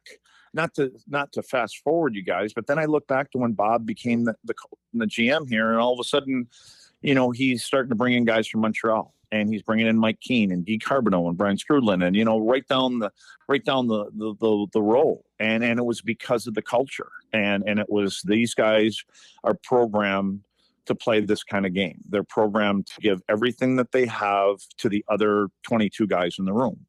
And I'd be willing to bet if you spoke with any of those guys that they would probably tell you the same thing. I mean, it's just in our DNA now, and right or wrong. And that's what I try to, get across to the younger guys. And it's probably more wrong than it is right, but that's just the way I'm wired. And I'm that way now. My team, besides the kids, my team is my friends now, like the dudes that ride with me, or I should say ride with them. And I mean, they're, and again, one's a WWE guy, and like 4 of them are South African guys, and so they're not all there to start with. Elon Musk. Yeah, well, they're loyal to a fault, and trust me when I say that's where the term came from with these guys. So, but they do anything for you, and it just reminds me of. But I was kind of groomed that way in North Dakota, to be honest with you, before we started, because they had the same kind of principles. When I was there with Gino Gasparini, it was like an NHL program, and it is to this day. And so once I left home, it was that kind of mentality that was in me. And so that's the way, and we've had success. I get you, man. Anytime you leave home like that, though, like you're with your teammates. Like, your teammates are everything. That's when it can take you to, the next level with anything. Hey, can I get back to the Pantera thing real quick? I mean, that's my favorite. Just so you know. Andy doesn't know what the fuck it is, and that's fine. He gets scared of heavy music, so it's all good. But I'm obsessed with them. They got me over a bunch of shit. Like, I know every one of their songs. Did you ever see Phil Anselmo? Was he ever around, or was it just the Abbott brothers doing their thing? Oh, no. I've been out with all of them, and right in the beginning. It was sad when, they had their fallout and stuff like that. As a matter of fact, I just walked out. I'm right now. I'm on my little porch here that goes out to the deck. I'm looking. I have this bear. It's got one of their hats on the bear. It's got Vinny's guitar hanging here with his lanyard. Dime's guitar hanging here. It's got Vinny's lanyard on there, and then I got Vinny's symbol down underneath here with something he wrote on there. So, but yeah, no, Phil was there, but Phil didn't hang with the group as much as. As the other guys were there, and Kat and Vinny and Dime and Rita, and that Hayward. Rita Dime's girl, who was exactly. Yeah. And so Rita was around all the time, and so and like, you didn't see Phil at Vinny's house, you didn't see Phil at the clubhouse and stuff like that. Well, listen, here's one that the St. Louis thing comes in. So we had beat Edmonton or somebody like that. I don't know where it was, but anyway, we swept somebody that year that we won the cup, and we had about maybe 6-7 days off before the next round would start, and we had 2 full days off. And Vinny, I went out with him after that game, and he called me about I don't know, it was early in the morning, 2-3 in the morning or something like that, and ultimately he said, "Hey, be at the airport at 6." I'm like, "What?" He goes, "I need you to be at the airport at 6 a.m. I said, "Vinny, what are you talking about?" He goes, "You're coming with us." I said, "Coming with you where?" And I said, what do you mean go? I can't go anywhere. I said, "We're in the middle of playoffs right now." He goes, "Dude, I know you got 8 days off." I said, "We don't have 8 days off." And he says, "No, you're coming with it." I said, "Well, where are we going?" I said, "No, I didn't say we, because I wasn't going. There was no way I was going." He says, "Where are you going?" He goes, "Well, we're heading to Mexico City with Metallica." And he goes, "You're coming with us." And he knew I was a big Metallica fan at the time. And I said, "That ain't happening." So we hung up. I went back to bed, stared at the ceiling, called him back, and I said, "What time?" And he told me 6. And so I jumped on. So I call at that, and we were in the morning. I call one of the guys, and Dan Stuckel's still there. And I said, "Stukes, I got to tell somebody." I said, "Here's what I'm doing." He's like, "What?" And I said, "Yeah." And I said, "I'm going." I said, "We have 2 days off." And he goes, "Luds, you're going to Mexico City with fucking Metallica." He goes, "Do you know what?" I said, "Yeah, of course I know what could happen, but what the fuck?" So I said, I said to him, "Stukes," and he goes, "Why you call me?" I said, "I got to call someone." I said, "If something happens and I don't make it back, you can at least tell them where I'm at, and we'll figure out from there." So we hang up, and he calls me back, and I said to him, I said, "Man, you're a huge Vinny fan. You love Vinny and Pantera. Why don't you come along?" And he goes, "Nope." And he hung up on me. So he called me back in 10 minutes. What time we leave it? I said, "Are you going?" "Oh, yeah." So he goes. And so this is funny. You guys will be able to bring this up to Army, not that he'll remember. But so he gets to the airport, and I said, "Stukes, who did you tell?" I asked him, "Did you tell anybody?" He goes, "Yep." I said, "Who'd you tell?" He says, "I told Army." I said, "No, what did he say?" He goes, "He hung up on me." And he said something like, "I don't know nothing," and then he just hung up. So we went, I went to Mexico City with those guys and that kind of stuff. So did they play? Did Pantera play? Did they have a concert there, or were you guys just hanging out? Was Pantera? Oh no. They opened up for Metallica, and it's funny because when I get there. Oh, I probably shouldn't tell this stuff, but I get there. No, you're good. Yeah. It's fine. Yeah. It's all good. So I get there, and Vinny comes up and he goes, "Hey, you want to go meet Hetfield?" I said, "Yeah, sure." So, and it was a horse. I mean, it's Mexico City, for God's sake. So it's not like you're at the Forum in Montreal or in LA and stuff like that. So you're walking back through these curtains and the bouncers and all this other kind of shit. So anyway, Hetfield comes out and talk to him, stuff like that. And he goes, "Hey, let me take you back to meet Lars." I said, "Okay, cool." So I walk through this curtain, and he goes, "Just walk down there." And I get to the next curtain, and here's this big brother. I mean, he is huge, super good guy. And he looked at me, and I said, "Oh, no." I said, "James told me to come." He goes, "Oh, yeah, I know." And so he lets me in. He was like a scene out of Scarface. So I walked back through the curtain, and there's Lars. And he looked like that Hitting that yayo. Yeah. And so I'm like, hey, how you doing? And he goes, hey, you're Ludwig. I said, yeah, pleasure to meet you, blah, blah, blah. I turn around. The security guard goes, dude, you're okay. You can stay back here. He goes, everything's fine. I said, nope, I'm good. And so we just walked out. He's partying.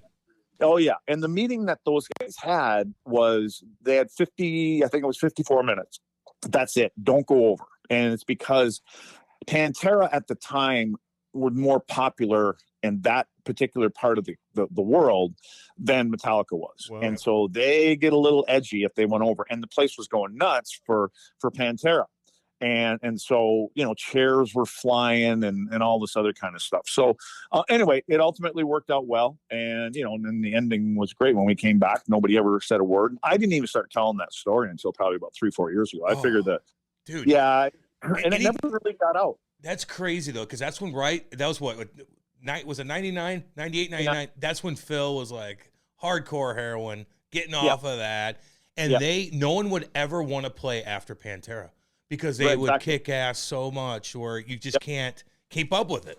It's crazy. Yeah, no, exactly. I mean, there were, and I'm telling you, those guys were so welcoming to the whole team. I mean, that's why Vinny was part of the Stanley Cup parade. They had their own float, in our parade. So, did you go to this funeral?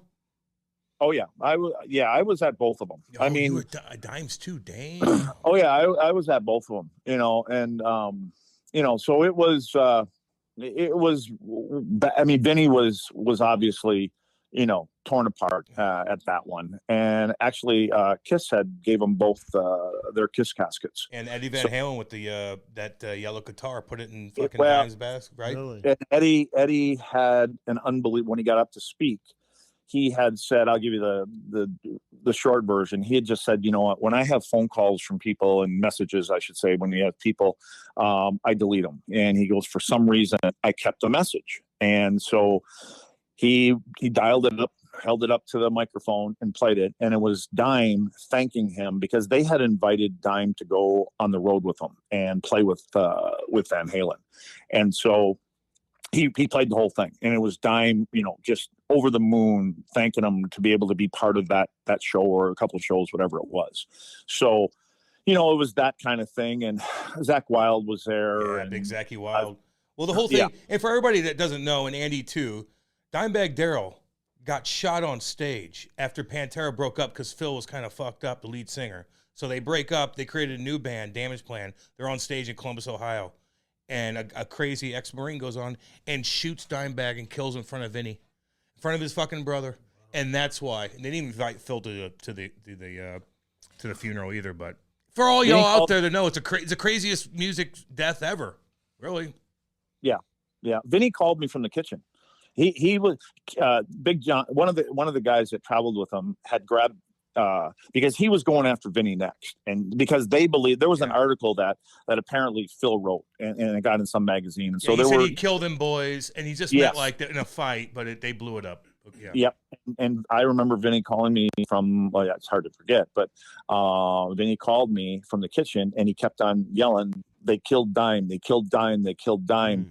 And he goes, he's looking for him. And all of a sudden the phone cut out. And I walked back into the bar that I was at. And I said to the owner, I said, Joe, I just got this weird call from Vinny. And I said, I don't know what's going on. But he said, Dime got killed. And so he turned on the TV, and sure as shit, there was something going on, one of those news channels, and had, cameras and stuff like that at whatever time it was. And so, yeah, it was he called you from back. Wait. So he called me from the kitchen. He was hiding back in the kitchen. Yeah, and he called me. Damn. And then a cop comes up and kills the guy.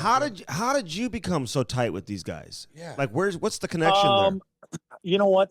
What happened was it probably was 2 weeks before when we moved to Dallas. And so, we all came down here probably a little bit earlier, than the normal training camp time. Mm-hmm. And Richard Matvichuk and myself, well, Maddie's actually coming in tonight, and tell him I said hi, please. Tell him I said hi. I will. We're doing a podcast tomorrow morning at 10 a.m., so that ought to go well.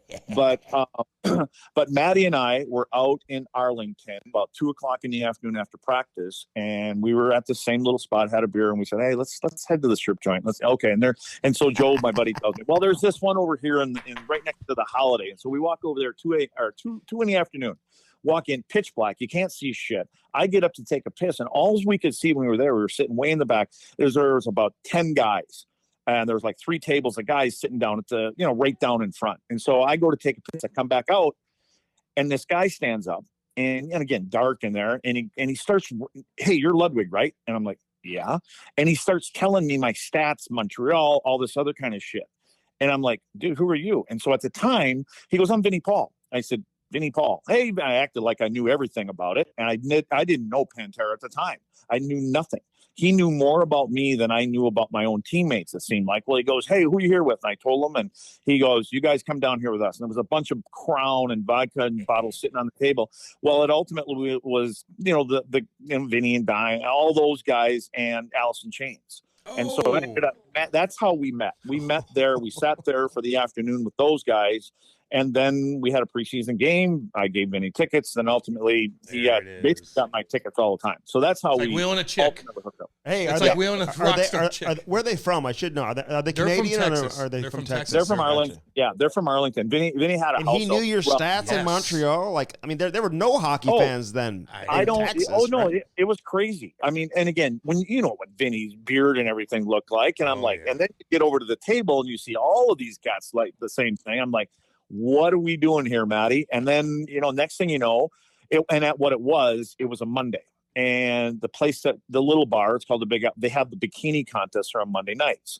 And so, and Vinny's house was, like 4 minutes from there. Vinny lived in a big hill. I'm sure you guys seen the pictures. They were going to turn that house into a rock and roll thing. And then they tore it down a few months ago and all this other shit that happened here. But anyway, that's how it happened. He goes, hey, you guys going to be at? I said, yeah, I'll be there. And then we went to Vinny's house after, which was kind of the routine every Monday. The people, if you were on the bus, and it was called, if you're on the bus at the Apple, you just kind of hang out over here on this side of the bar. You get to stay a little bit later. They escort everybody out. And then at a certain time, that crew goes over to Vinny's house. Yep. He was obsessed with that. Like, he loved the Rippers. Hey, let me ask you something. You said Alice in Chains was there. I bet you Lane Stanley wasn't there, was he? Lane Stanley could be sitting next to me on my couch right now, and I probably wouldn't remember him. He was dug into the hardcore heroin. I heard he didn't hang out with the band, kind of like filled it, and so I was just curious on that. Alice in Chains is a big ass band.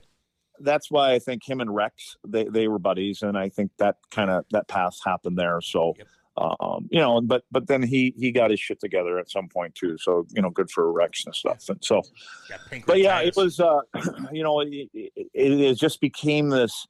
It became this thing with those guys, and then just loved hanging out with the guys, and the guys loved hanging out with them. And anytime that you needed anything from that world, you had it. And if you wanted something from the other world, concerts and tickets, and Brad Lukowicz, my old really roommate. good friend.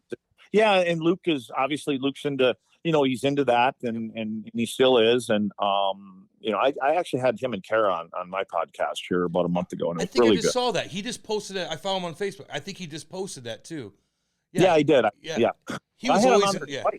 He's awesome. I mean, he was great. I mean, Luke's great. I mean, I sent him some stuff. He was the first one I sent the video of the alumni room there in St. Louis to a couple nights ago when I got back, and because he knows how I'm like, man, it's been 5 years. Can we get a couple pictures hanging up in our alumni room here? And so, Hey, when you guys got to Dallas, like, because the Cowboys were so big, but they were like partying like crazy. And I've seen you like do some stuff with like Nate Newton and I'm just curious, like, were you guys hanging out back when they were playing? Like, because they had that place called the White House, didn't they? Where they would like throw these crazy parties. Good old White House, baby. The Cowboys were crazy back then, weren't they? Yeah, they were. Well, they were winning Super Bowls. You know what I mean? And so what happened was our practice facilities are right next to each other. And there was a little place called Cowboys. They went for lunch and we went for lunch. And that's kind of how that all worked out. And then the White House, I don't think many of us really knew about the White House until a few years later, because, our White House was Vinny's clubhouse and Vinny's house. And, so we had the same kind of thing. But I didn't even find out about the White House, until later. As a matter of fact, Nate, this podcast thing that we have here in Dallas, Nate's part of it. Nate Newton does the Cowboys, Derek Harper does the basketball, and Kevin Mensch does the baseball. So there's a little thing they wanted to have an idea of, in the Dallas-Fort Worth, the Metroplex here, there'd be a guy for each sport. So, we go over to Shane Churla, which I'm sure you're very familiar with. Yeah. Churl. Oh, So tough ass. Churls, Russ Yep. Courtnall, myself, Maddie, we'd go over to Aikman's house and we'd play cards. We'd play blackjack over there. And so he was there, and Mark Tournay, Stepnoski, DJ was there, Daryl Johnson was there a couple times. And so we were, I wouldn't say we were all great friends. Greenie was there, but we were, we hung out a little bit together. And I know a bunch of guys got to be tighter because they lived all the guys. You know how it is. You either live by the airport or you live by your practice rink. And I was the guy that I just didn't want to be next to the guys all the time. And so I lived by the airport. Those guys all lived by the practice rink. So I think they became a lot tighter with the Cowboys because they all kind of lived at Valley Ranch over there where our practice facilities were. Yeah, because I just didn't know if you were hanging out with like Michael Irvin and like Deion Sanders and Emmitt Smith. But Nate Newton, man, like he got like busted with like over 200 pounds of marijuana years ago. Oh, whatever. And did his thing. But he really seems like he's got his shit together. Like he's doing good now, man, right? Oh yeah, no, Nate's straight as an arrow. I mean, even when we did a couple of these podcast things together, and he doesn't swear. Mm-hmm. Like he's straight as an arrow now. And Born even again? when we start talking, I don't think so. It doesn't appear to be, but I wouldn't know the difference. He was anyway. talking about you. We all need to be. I try to cover the horns up. That's why I'm cutting my hair so much. But no, Nate is a superhuman being, and all the other three guys, they're really good. Yeah. They're good at what they do and stuff like that. But and now times are different. I don't like going out to where a bunch of people are. So I don't go watch the Cowboys. I have buddies that are. I only go. I have a Dallas Cowboys shirt, and I'll wear it when I go back to Wisconsin just to piss people off. I'm not a fan, and when I'm here, I wear my Packer hat and my Packer shit just to piss people off. I could care less who wins. I don't care. But I'm not the guy that really, if the Cowboys are playing and, your buddies are going, hey, let's go. I'm like, no, I'm just going to, I'll hang it over here. Football's boring to watch live anyway, in my opinion.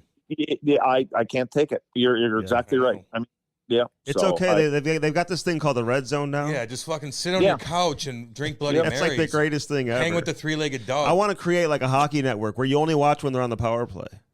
Hey, I want to do. Listen, Cam. You know what I want to do? I want to do the Manning thing. I think there'd be an appetite for some people to watch that kind of stuff with a couple old school unfiltered. Hey, I'll do that with you. Unfiltered, man. Oh shit! I'm telling you, I just think I talked to Razor about it, and you guys know Daryl Ray, and I think my opinion, Razor's the best color. I'm sure. Yeah, he's got a great like thesaurus, vocabulary. The vocabulary he uses. It's like I learn something every time I watch. Yep. Yeah, and he's very good too. I brought it up to Razor, and I said, and he goes, "Hey, you may be onto something there." And Razor doesn't.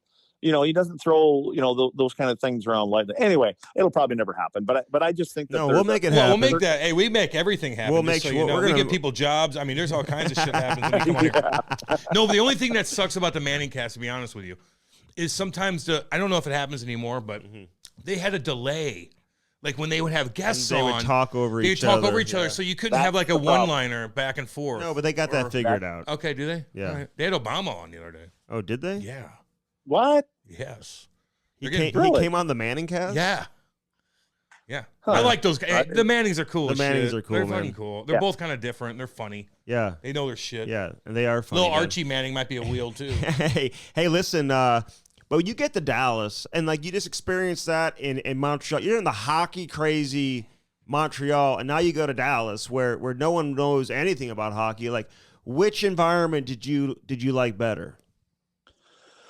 I would say from the standpoint of media, you like Dallas better, because there was one reporter. It was Heike. Well, I should say there was two or three of them. That was it. Compared to every road trip, like the Cowboys and most NFL teams, there's a whole separate bus, for the reporters. So there wasn't that magnifying glass on everything that you do in practice and stuff like that. And as a matter of fact, I think we were kind of getting not pushed, but asked to do a little bit more and talk to this and do this and marketing wise. So ultimately, well, you know how they say that you never get a second chance to make a first impression. Well, I think a few of us found out that you actually do, because I know in the first month or so, people were talking about when Baz was here and Charles and myself, and all of a sudden they're talking about us only because we'd run into a few guys here and there, you'd whack and chop guy. And so they loved us. And I'm like, man, how come they're talking about this number 9 guy over here? He's pretty good. Well,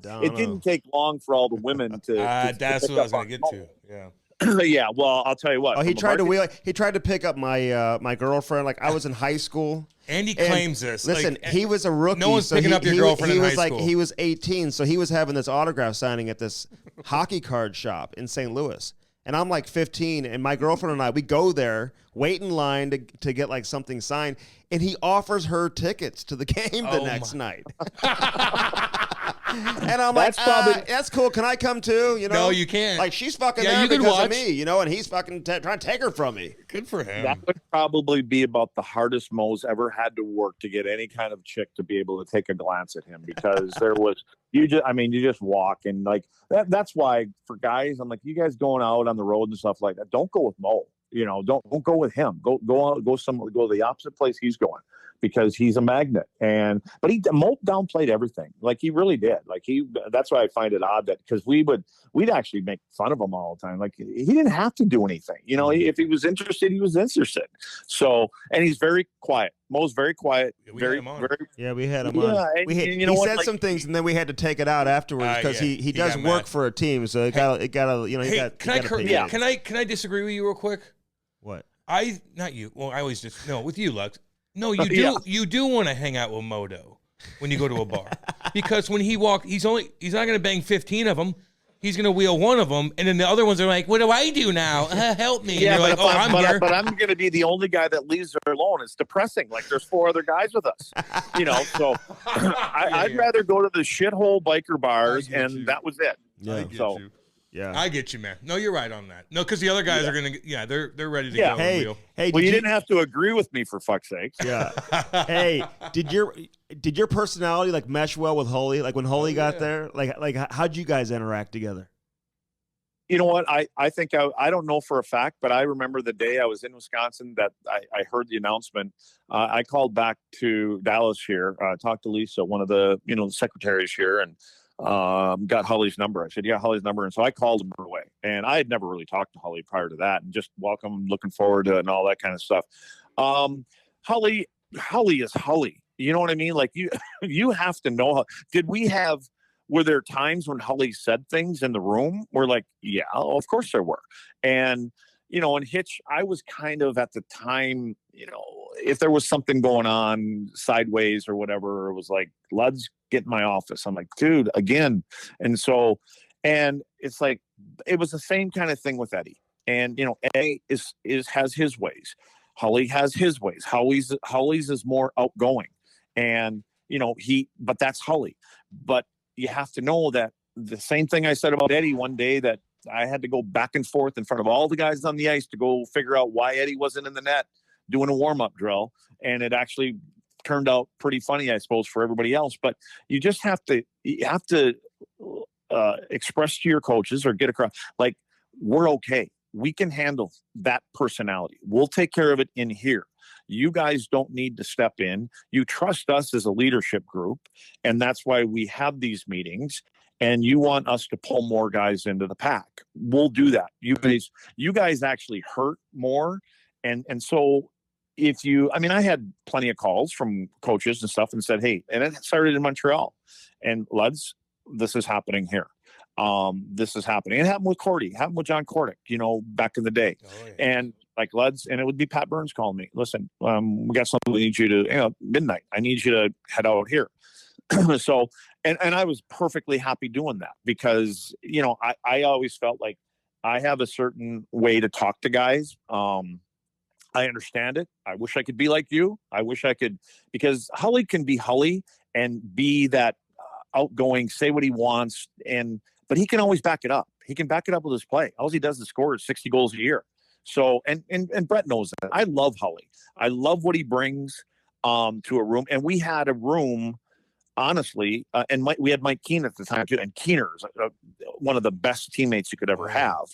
And, so we had Keener, we had Carbo, Hatch was there, and we had a group of guys that okay, Hully. And Keener was probably the best with Hully. I think he even had a hat made one time, and we all got the hats and just said, just shut the fuck up. You know, would he say that in the locker room to Hully? Just like Keener would say? Oh yeah, of course. Yeah. And I think they actually sat next to each other. But Keener says it in a joking way, but he means it. You know, but we don't want. We didn't want Hully to shut up. You know, he brings that to the group. And again, if you have a different type of team, maybe that management staff would look at it differently.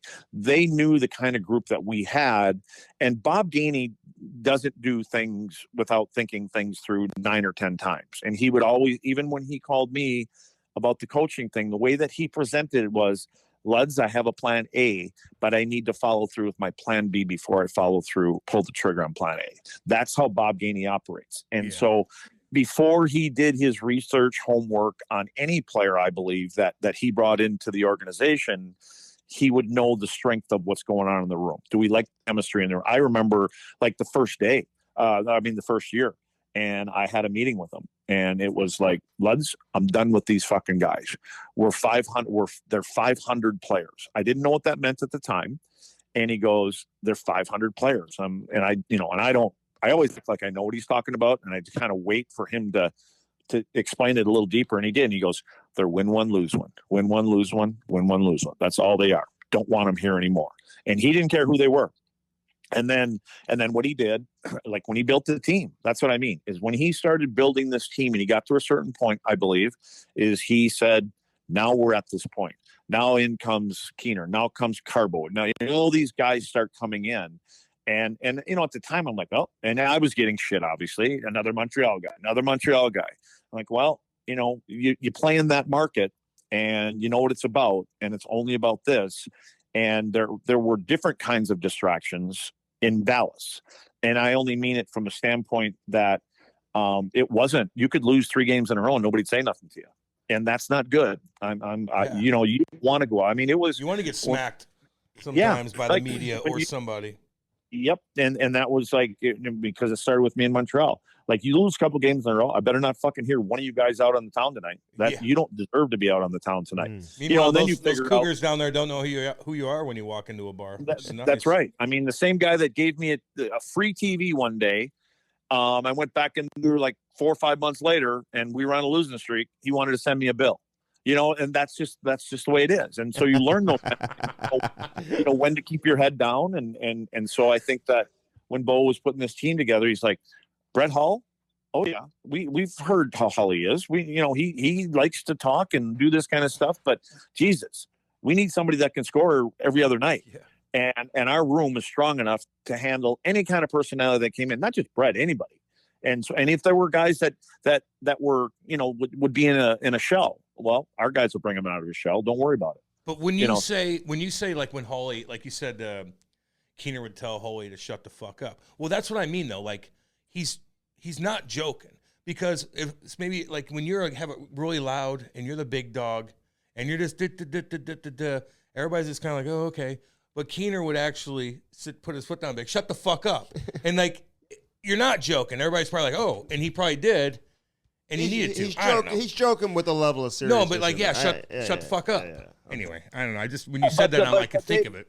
But those guys know, I think, this is my feeling, is that, like, you know what? All these guys are on the same page in here. Like, I might as well buy in, or at least as much as I want to or can, because you're not gonna pull anybody into your corner. Not that any of these guys are trying to divide the room or pull guys over, but you know, it's those kind of things. So, but again, I think everything is about the strength of your group. You know, how you go about your business, and you know, I'm not always about all these team only meetings, and you know, I don't, you know, I think those are okay every once in a while, but you know, you have too many of them. It's you know how it is. It means nothing. Hey, Craig, listen, that time you destroyed Teemu Selänne. Oh, Jesus, Murphy. Oh my God. I mean, the glass is still shaking as we speak. Brody, pull that up. And then it just turned into like utter chaos. Like what happened? And like, you know, the whoever Anaheim players, they're going nuts on the ice.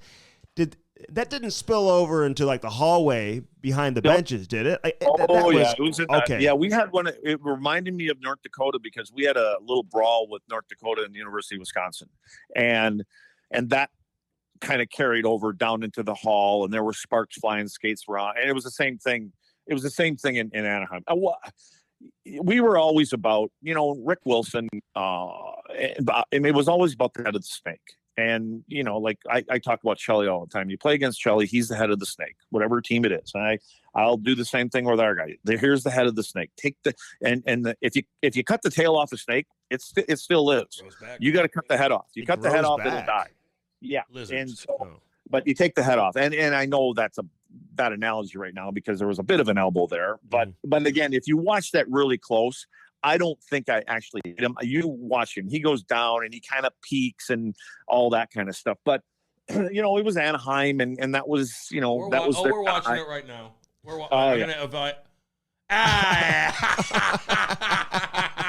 Look at that. I may have left my feet. I'm not sure. And he goes down. He didn't get up. Oh, yeah. And then Cam, the entire Anaheim team, they're like throwing sticks across the ice. Oh my! They're going crazy. But okay, so you won't. I don't think you see this on that video, but you remember the defenseman Karpa?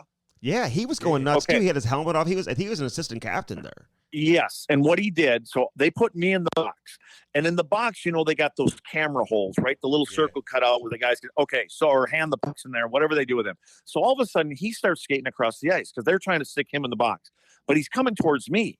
And then he gets about halfway and he flips his stick over. And I'm like, what the fuck is this guy doing? Oh. And so I look at him and you can kind of see as he's getting closer, he's eyeing up the camera hole in the pane of glass. I'm like, no way. Is he really going to try to spear me through this thing? So I stand right in front of it. And now we're playing the Toro thing, like the bull. And so all of a sudden he kind of reaches back a little bit and he sticks the stick through. And I just step to the side. And now we're playing tug of war.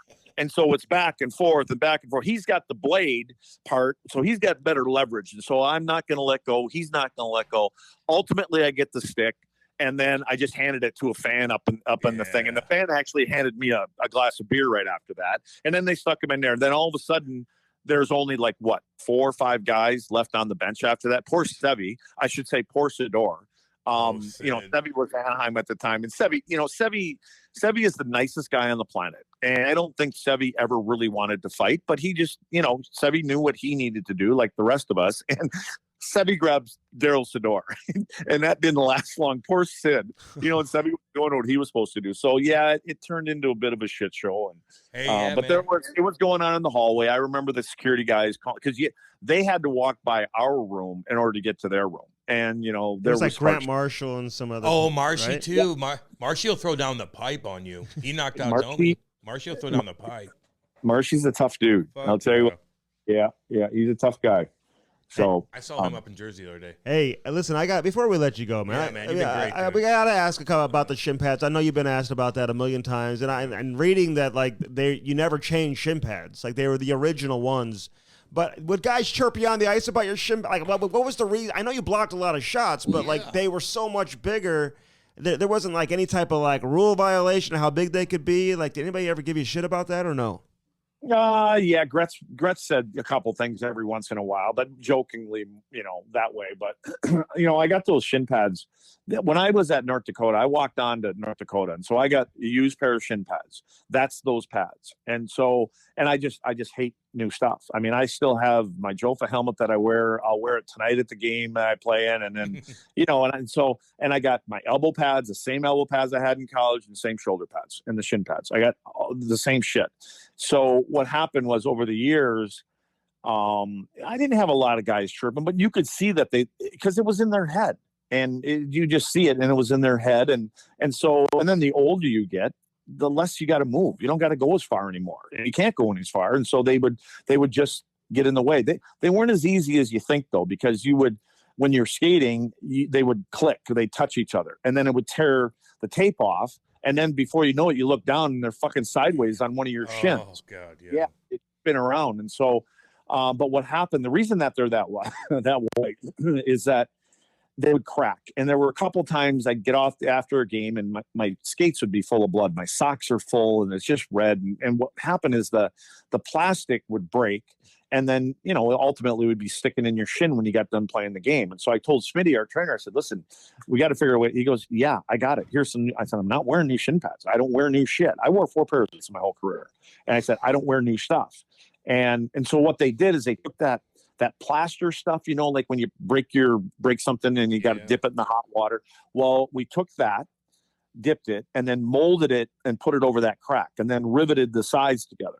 On each side. And so I had plastic over it so that at least it didn't puncture my shins. Well, unfortunately, when that stuff cools, it kept pulling them apart. And that's why they got so wide. And they look like Frankenstein. Dude, it was... Yeah, exactly. But everybody knew who you were because of it, man. Yeah, you had a style. It gave you your style. Hey, listen, Game 7, and you got to win. Are you going with Belfour or Patrick Waugh? Like, give me your goaltender. Who you putting in between the pipes? I don't know how there's a wrong answer in that one, but I would say that when you look at Eddie's record after a loss, it's hard to go against Eddie. Eddie has this competitive gene in him that when things don't go his way, you stay away from him until the next game, and even in the game, you don't talk to him because you can see it in his eyes. And not that Patrick couldn't do that. But I guess just recency bias, and I'd go with Eddie. But again, I don't think there's a wrong answer.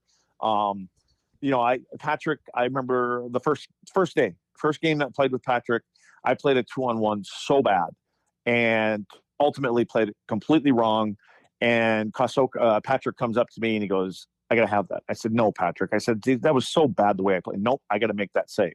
I remember that from the first time that we played when that kid came up with us and he was, 20 years old or whatever he was. And so he was that goalie that thought and wanted to make every single save. Not that every goalie doesn't, but from that moment, I'm like, this is a competitor. And they're both competitors. Eddie has a different aura around him when he comes into the room for a game, practices, and if he doesn't like something, it ain't happening.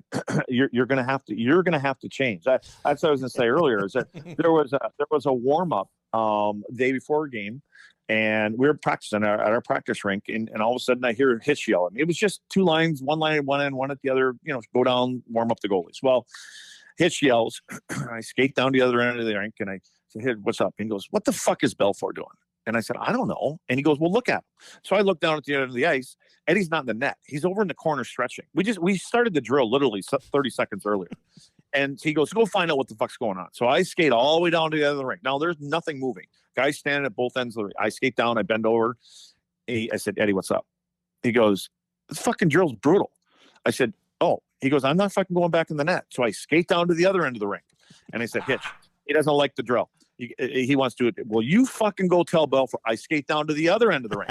I lean over. I said, Eddie, now the guys, you're getting a little stick tap. You know how you're skating both ends of the rink? Yeah. And Hitch is yelling at me. So I go back down and I tell him what he says again. Finally, and I started to go back and I just turned around and I said, Hitch, just change the drill. We don't care. It's a warm-up drill. And I said, he just got done winning 5 games for us, 5 games in a row. Just change the drill. And what Hitch does is he doesn't change the drill. He just blows the whistle and brings everybody in and moves on. Like, I think that's his way of not, saying I lost that battle. So Eddie is, we had changed practice morning skates for Eddie and it wasn't because Eddie was late. I mean, he wasn't there all the time on time, but he was at his house. He was stretching. He had a routine that he went through every day. He had this thing set up in his house. And again, all he does is win. And especially after he lost the game, you knew it was going to be a different kind of day. And you just let Eddie work through his things the way he works through. And I had his whole family on this podcast like last week. And so I can see where his kids get it from. And I see them as a unit with his, when Eddie started, he's got the Belfour spirits, right? Yeah, he sent us some, and we had him on, and he stole mine. He sent us some whiskey, dude. It's great, actually. Yeah, well, Eddie was living about 30 miles from me in a town out in Van Alsing. He's since moved there, but he called me a few years ago when he kicked this thing off and goes, Luds, I just want to let you know I'm buying 5 acres where I live in Little Elm. He goes, I'm buying 5 acres right next to you. And I'm like, what? And then he told me, immediately I'm going, oh no.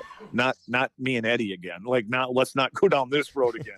And so, and I just said to and he told me, he goes, I'm going to start a whiskey company. I said, Ed, have you ever heard the phrase it's like putting gas on a fire? And he goes, what are you talking about? I said, you and the whiskey thing is like putting gas on a fire. And he goes, what are you talking about? And I said, think about it, Ed.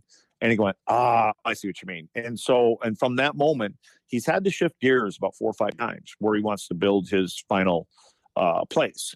And so, and I told him the other day, I said, the word that sums me up, coming from not being drafted, going to North Dakota, then going here and dealing with all the things, is perseverance. And that's his whole family. I mean, from Dana's son, who, went to North Dakota and then had to move on to UNO and, all this other kind of stuff. Their whole family is like that. And when you sit down and have the chance to talk to all of them, it sticks out with the way that they go about their business, and they get it all from their dad. And he will tell you he gets it all from his dad. So those little things, I guess, in a big picture is why I would say I'm taking Eddie. Yeah, man. And that's a good way to put it. You guys have that connection. And yeah. I feel like Patrick Waugh probably had that aura about him too. Like when he'd walk in, like he's a different guy also, right? I mean, and you knew him at a young age. Were you there when he got out of there? Like when he had that incident? No. Okay. No, I was not there, but it didn't surprise me. Well, again, those kind of guys that are so good, they're wired differently, and goalies are wired differently anyways. I mean, we know that, but you would be too if you have to, deal with the kind of things that they have to deal with. So Patrick's got an outgoing confidence about him.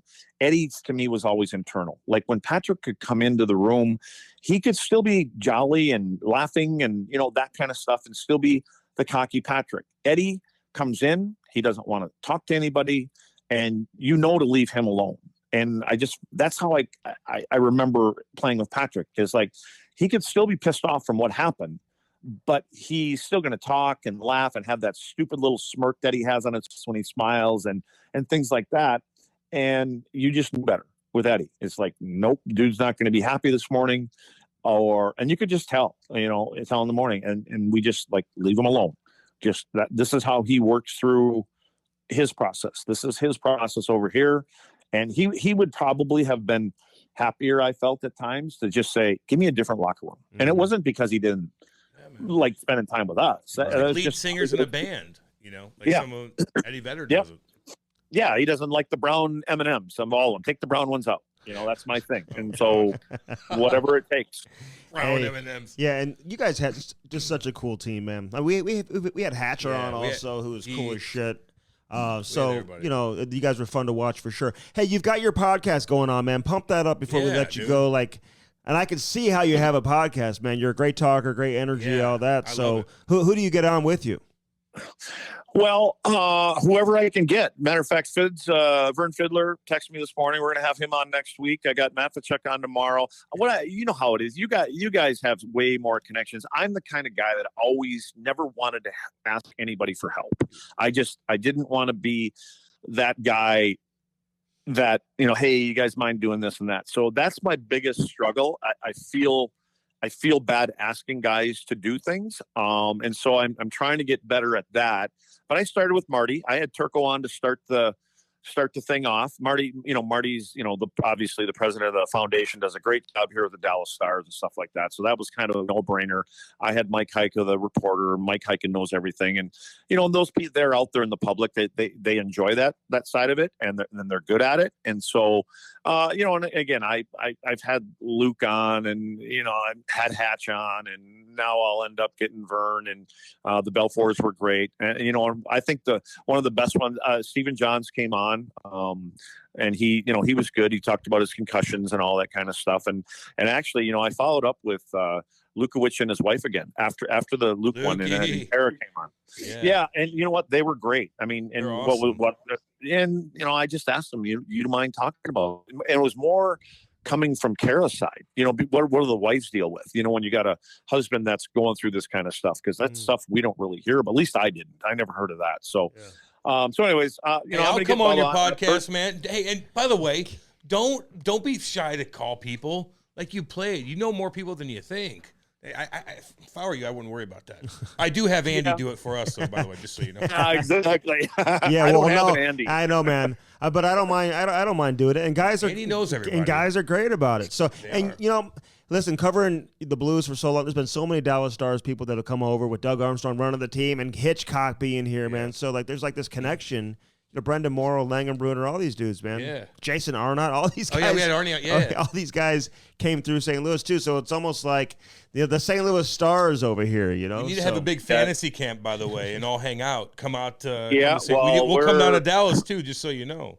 Well, we're talking about doing the guys went. I couldn't go this weekend. They went to Chicago, our alumni, and so they played the Blackhawks this weekend. And I had brought it up, like if we could do something where I was talking to Brownie about it. I said, if we could do like the Blues and the Blackhawks and the Stars come to Dallas and we play a little round robin thing. Maybe we get Detroit, because we played Detroit, the alumni, in a game less than a year ago. And so we get those 4 kind of teams come in and, maybe even get a traveling circus where everybody gets, to get their little bump out of things. Or So 4 anyways, teams in a tournament. Did it get chippy with you guys in Detroit? Did Draper come after anybody or no, Drapes didn't come, thank God. Isn't that guy skating like 7-8 days a week? So no, he wasn't here. He's too good for you guys, you know? Yeah. No shit. No, we don't want guys that train 7 days a week. No to shit. play. We want the beer drinkers that That's stay right. up late and walk in. You're like, oh, you look like shit. That's what we want to be. We're living in the past yet. That's exactly right. We'll all hook up. Dude. Hey man, all the best with you, man. You're the man. Keep doing what you're doing. And yeah, thanks guys. You guys, I've listened to you guys, and Jesus, you're all over about you got Trotsy out there. So that's Andy. Hey, be careful in the hood over there, man. Head on a swivel. Head on a swivel, big dog. Hey, see you, buddy. Right on, thanks, bud. guys. All right. Later, bud. The Cam Strick Podcast is brought to you by Bellman and Bellman.com. BEHLMANN.com. Get out there to Detroit, Missouri. Check it out. On one side, you got the Buick, the GMC. Options for everybody. Then right across the street, you got the Chrysler, Dodge, Jeep, and Ram. Again, find something that works for you and get yourself a new set of wheels in time for the winter. All right, that was Craig Ludwig. Craig. Oh, man. He was great, eh? He's awesome, dude. Just to talk Pantera. He lives in the hood, Jesus. though. What does he mean by that? Oh, it's very dangerous. Why? I was like, be very careful. I ain't living in the hood. I would. See, you wouldn't know how to handle yourself. See, Cam's so one-dimensional. Yeah, I used to go to you wouldn't know how to handle yourself. I used to go to North County and buy tons of narcotics from hardcore dudes. I know the city. I know how to get out of the city. I know how to creep in and creep out. I dealt with all that kind of shit, Andy. And no, I'm not going to live down there. That's all. I live as far away as possible, actually. I live past St. Louis County.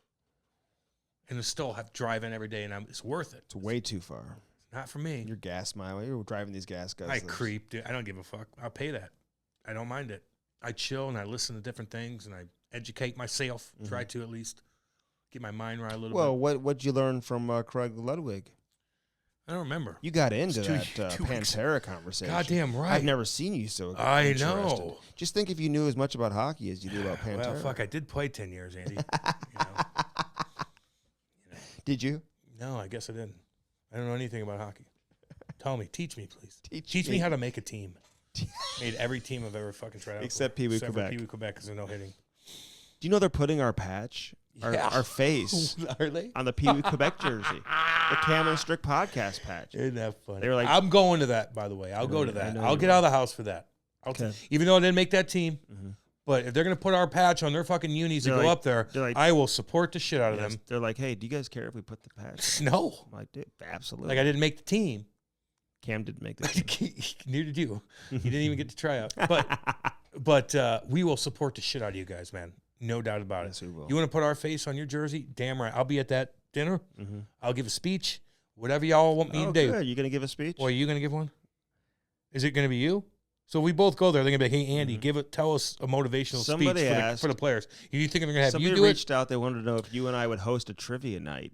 I could do that. I don't think you would on a Friday night, dude. Oh Jesus! I don't know. I just don't like doing anything. I just want to stay home. Somebody else reached out to me. I'm writing a foreword for a book, Cam. Really? Yeah, about like youth hockey. That's cool. I know. A foreword. You know what that means? Yeah, I do, Andy. I read more books than you do. I Okay. bet you $1 billion All on right, that. so what does a forward mean then? It's just like what you're going to say about the person who's writing the book? Yeah. Or the subject of the book. Yeah. It's like if I wrote a book, I'd have Lou write it. Oh, you really would? Yeah, and actually, people want me to write a book. The drug abuse coming out of everything. You want me to write it? Kind of. I'm not going to lie to you. But I'd have Lou forward it. Does that make sense? Mm-hmm. Yeah, I would. Would he do it? Fuck yeah, I think he would. You better shave before you ask him. Now, he might read the goddamn thing and be like, whoa. What happened on my watch? I don't know if he's going to like What that. happened on my watch? I don't know if he's going to. I know. That's where I'm like, you might have to have. I'll ask him, though. You might have to get like Andy Murray or something like Or that. I'd have Marty do it. That'd be kind of cool. Or Big Walt. Or all three of them. Ooh. I think that'd be kind of cool. Or Covey. I don't know. Those Kovalchuk? Covey, Marty, Walt, Lou. Yager. JJ. I didn't play with him enough. Yager's like all over the place on social media. Is he going to come on the damn I don't podcast? know. What's his deal? Where's his number? Am I texting What wrong? does he do? Whatever he wants to do. But like, I bet you if I really got a hold of him, he'd say yes. I'm telling you. He was so good to me, dude. Get his ass. What the fuck? I don't think he remembers who you are. I remember asking him one time. Oh. Like, do It's you know? not very nice. Do you know Cam? He Yeah, said he would. Cam Neely. No. Cam Atkinson. No. I sat next to him. 5 months. Cam Atkinson, I think. No, I'll get him on somehow. Okay. That'll be a first. I know. What, to get somebody on? Come on, dude. I'm waiting for you to do it. Did you get Lou on? Yeah, I did. Did Lou come on? Yeah, and I had him on my radio show a couple times too. He's always come on for me. Who have I gotten on? Nobody. I don't know. Maybe, I don't know. Nobody. It's okay. Nobody interesting. It's okay. I don't expect it from you. I do my thing. You do your thing. And so listen, I hope you enjoyed this interview with Craig Ludwig, man. Great dude. Yeah, he's cool as shit. Great dude. Yeah. And he's still heavily involved in the hockey scene in Dallas, man. I love hearing that too. And he's very involved with the alumni and all that. So damn right. As always, Cam, the Cam Strick Podcast is brought to you by Hair Club. Again, 800-279-7878. Don't go through your life feeling like you got to have that cul-de-sac. You can always get it fixed. It's a bad thing. Repair, replace, and regrow that hair. And do it one way. Do it with Hair Club. Yeah, man. Damn right. Do it with the Hair Club. First farm, baby. I feel good. I know. I should feel like shit today, but I felt good. And why is that? Well, the protein, Mm-hmm. the brain pills. Yes. And I ate 2 of those sausage links that have 20 grams of protein in them. Mm-hmm. Because I can't eat a big meal when I'm on They're the not radio. sausage links. Are they meat sticks? Meat sticks, yeah. Yeah. I give Ty those before practice. They're god dang good, dude. Damn good. So he's allowed to eat that? Oh, yeah. Oh, okay. Interesting. He was crushing a meatball sandwich last night. Did he really? So he wow. Yeah. Good. Good for him. Poor kid's neglect. Poor kid only has like Andy has to like pick and choose what he gets to eat. Like he doesn't get to enjoy things because Andy's like, That's not true. Has he had a steak yet? I think so. Yeah, I think so. It's funny. You're funny, man. He's never eaten a steak. I in his hand life. out Why don't steaks you fucking to people. give him a steak? Dude, I give. See what he fucking. You know he might that put up some weight people on. come over, I give them steaks. Yeah, everybody wants a steak from Andy. Andy's never cooked a steak in his life, but yeah, here, eat my steak. I made steaks for like several people at a party one time. Oh, I bet you they were delicious. They were. Oh, I bet. Because I want people to cook for me that don't actually like the food that they're cooking and never cooked it before. Hey, that's what I want. Programming reminder, I'm going to have my YouTube video out. Cam's going to be in the video helping me. Oh, yeah.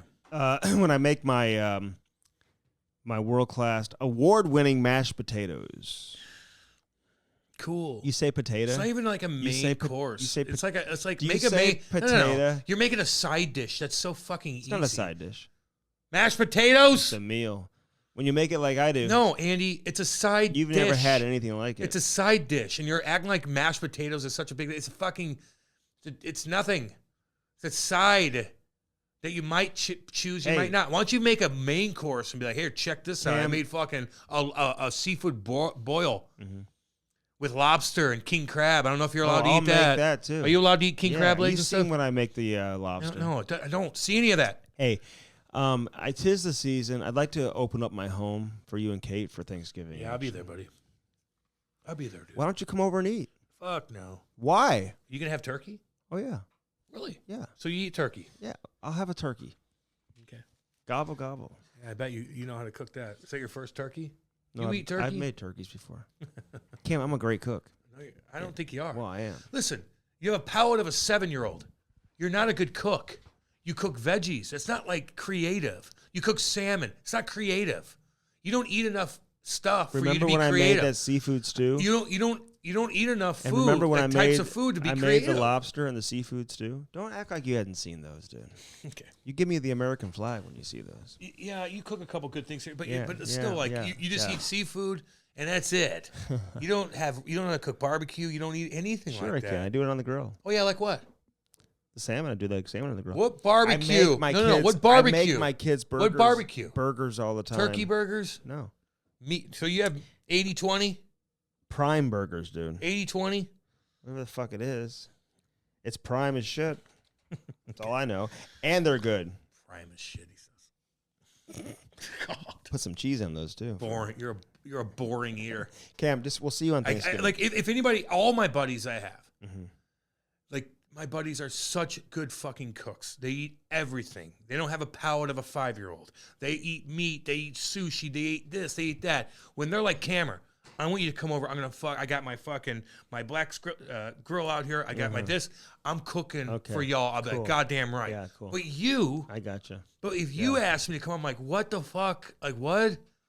We're gonna have veggies. No, I never like, said and salmon. I'm that. like, okay, cool. Like I'm just not. I into told you it. what's on the menu. Like I'm not gonna leave my house for that. Cam, you're a when boring I have eater. you over for dinner, I will make you something good. You're a boring eater, and that's okay. Some homemade mac But like, and cheese. don't act like you're like You just want some boring. you want some homemade mac and cheese? No.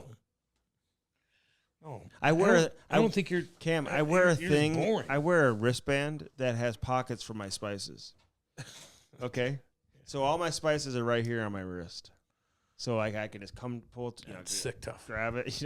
I mean, dude, It's like pretty professional. Who's cooking tonight? Oh, Andy is. I'm like, here we go. And I'm a Traeger ambassador. So Andy's cooking again. You're not a Traeger ambassador, but I am. I have a Tito's Traeger, dude. I told you. But you're not an ambassador. There's a difference. Well, they're confused.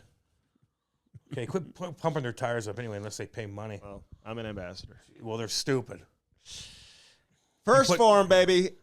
Firstform.com/Cam Strick. That is the link. If you're ordering anything, do it from that link, right? Damn right, man. Okay. And that helps us out too. Yes. And we love our friends over there at First Form. Yep. Again, you don't have to be in great form to take First Form. Yeah. Right? No, you could take all their shit and not work out. It still helps you. Isn't that amazing? It makes you look better. I know. And speeds your metabolism up. All that kind of stuff. And get the energy drinks as well. Oh, God. I like cherry lime. I like blue raspberry. Those are my two that I like. You may like something different. I like them all, man. It just depends. It doesn't give me heartburn. That's all I care about. Oh, yeah. I don't give a shit about the flavor. I don't want heartburn. Yeah, I want energy and no fucking heartburn or hiccups. Get your waggle on and get it on today. Yeah, dude. GetYourWaggleOn.com. Travis Baker out of Minnesota. They're playing golf like 24 hours. They do these things where they do golf charities, Cam, for 24 straight hours. Yeah, I remember. So I go. Yeah. Cam will be golfing the wrong way for 24 hours in a row. I'd be very bad for 24 hours. Hey, but get your waggle on. Check out the hoodies. They got the winter hats as well. They got the quarter zips. Seriously, if you're into fall and winter golf, man, or just looking good, wearing golf it's getting stuff cold in the fall and Louis, the winter. Man. Hey, the window's closing quick. Just so all y'all know out here. You want to wear some cool shit, get the waggle golf stuff. Yeah, you can wear it without golfing. Yeah, get it today. Get your waggle on, baby. Bellman and Bellman.com. Say hi to Danny Boy, please. What up, Danny Boy? Say hi to Kenny. Kenny, what up, and homie? Say hi to Dale, too. Dale. Hey, Dale. Troy, Missouri, baby. What you doing, Buick, Dale? GMC, and then the Chrysler Dodge Jeep Ram on the other side of the street in Troy, Missouri. They got something for everybody. Dude, there is some badass stuff. Yes, there are. If you want to get a vehicle, yeah, go look at what they have on that lot. Oh, both those lots. I'm with you. That Grand Wagoneer is the coolest goddamn thing going. Get those fucking black rims on that mug and tint them fucking windows. And you can live in that goddamn car. Spark Skate Sharpener, SPARX. We love the Sparks. They're the best, man. They're Sparks. Good, it simplify your Use life. the promo code Cam and Strick. It's the greatest thing I've ever done in my entire life, honestly, is get that skate sharpener. Not have children. I was like, just yesterday I'm running around, and we had hockey twice. Like, he's just like a politician. You're just like these psycho politicians that are like Herschel Walker. He's a weirdo, too. He's a terrible candidate. Oh, my God. He's going to work his ass off, but he's a terrible candidate. What do you mean he's going to work his ass? Like he does I get feeling like the guy's going to work hard to do, but he's a bad candidate. So is Oz. But so is Fetterman, who just had a stroke and came and talked without a computer help. And he goes, hello, everyone. Good night. That's what he started off the other day. Jesus Christ. And his wife, did you hear that? Yeah. His wife, like, prances him out there like, fuck the politicians. Who said this, Fetterman? Fetterman's like, hello, everyone. Good night. He's not there. It's not. It's good night. It's a goofy. So my point is, he was saying goodbye as he said hello. Yes, he walks on. Andy, he can't even talk. So he said that and then got off the stage. No, that was the beginning part of his speech that made hello, no sense. Everyone. Hello, good everyone. Night. Good night. Everybody's like, what? The guy just had a stroke. They're prancing his ass out there. Well, that explains it. Well, why are you out there? Just don't make fun of that. No one's making fun of that. You're But when you're a no. fuck that. You're stroke shaming. When you're a politician and your family prances you out there after having a stroke, that is the most selfish. He doesn't make any sense. He's going back on so many different things. Yeah, He's getting 50 Pinocchios from the Washington compost. Getting 50. But my point is, like, what you just said there is like the best things ever happened. Politician to come out and be like, I just got my booster shot. This is the best day of my life. Meanwhile, she's married with 4 kids. That's the best day of your life? You're fucking crazy, Cam, woman. greatest thing I've ever You're done. crazy. Is get us Sparks. My booster shot is the best thing that's ever happened to me in my life. Oh, okay. Are you getting political? No, I'm just saying. Like you just said, it's the best thing. Are you getting political again? I don't mean to. My bad. Because homie. they do not like that. I'm sorry. Sorry. It's all good. I'm just saying. I'm sorry. So Best day of my anyway, life. as I was saying, get your Sparks and use the Cam Strick promo code to save lots of money, more money than you're going to save on Black Friday or Cyber Monday, which is their biggest deals they have of the year. Our deal is bigger than their biggest deal that they'll ever have. So I'm telling you right now, you better get on it, especially in time for the holidays if you're looking to buy someone for the holidays. But they have them in stock. They ship them out the next day. It's unbelievable. Easy peasy. So we love our friends over there at Sparks. 25 NHL dressing rooms using Sparks. SPARX. Car Shield 800-857-2481. Use that promo code CAM. It's embarrassing. I know it is. Just use it because it's going to save you money. You bet. Use that promo code CAM. 800-857-2481. Anything goes down in your car, man, you are protected. You can pick where you want to have it serviced, all that type of stuff. CamandStrick.com. Use our, go there if you want to listen to any past episodes, but buy some hats, too. Yeah, goddamn right. And get the hats with the curse of Cam and Strick. They are on sale right now. Holiday special. Lovely hats. So get those Cam and Strick hats. On the podcast, YouTube, whatever. Just give us crush the like button. Give us a like and drop us a comment. Instagram is always open. So you can always shoot some comments. Love all y'all out there, just so you know. Yeah, all the love people all you out guys, there, man. We are bringing in the holidays. We just want to entertain the shit out of you guys. We work our ass off on this stuff, and we love all y'all. We're gonna keep them coming too. We're like fucking Pantera, dude. We don't fucking stray away from the bullshit. We keep it the way it is. We're fucking hardcore. Sometimes I might say some stupid things. My bad. My bad on that. But we keep it real. We don't cater to anybody. We do our fucking thing. We're Pantera. Although they did get shot on stage. I am not Pantera. Oh, I am. Fuck that. We're Pantera, I'm a little baby. more on like the rap side of things. Oh, you're gangster, Andy. I'm probably like Eazy-E. But we don't pussify anything. We I'm give our Eazy-E. opinion. We don't have anybody barking at us, tapping us on the shoulder, saying, you can't do... No, like, we got to take care of our sponsors. No, I got to keep you in line. Andy's got to keep me in line. Everybody's got to keep me in line. But I love all y'all out there. And if I say something goofy, I'm sorry. Okay, let's end I'm it on sorry. that. Yeah, that's good. I love all you. And anybody who has a complaint, just come to me. And good, Andy. And then Andy will relay it to me, and I'll be like, my bad. We love all y'all. I love you guys, man. All my Seriously. people out there. Alberta beef, man. Damn right, baby. I'm starving right now. Oh, fuck, am I hungry. I'm cooking some fatties tonight. Fuck that. They got good veggie burgers out there, too. Oh, Jesus. This has been the Cam and Strick Podcast. I want to cook for you. I'm not going out there. Love y'all. Love you.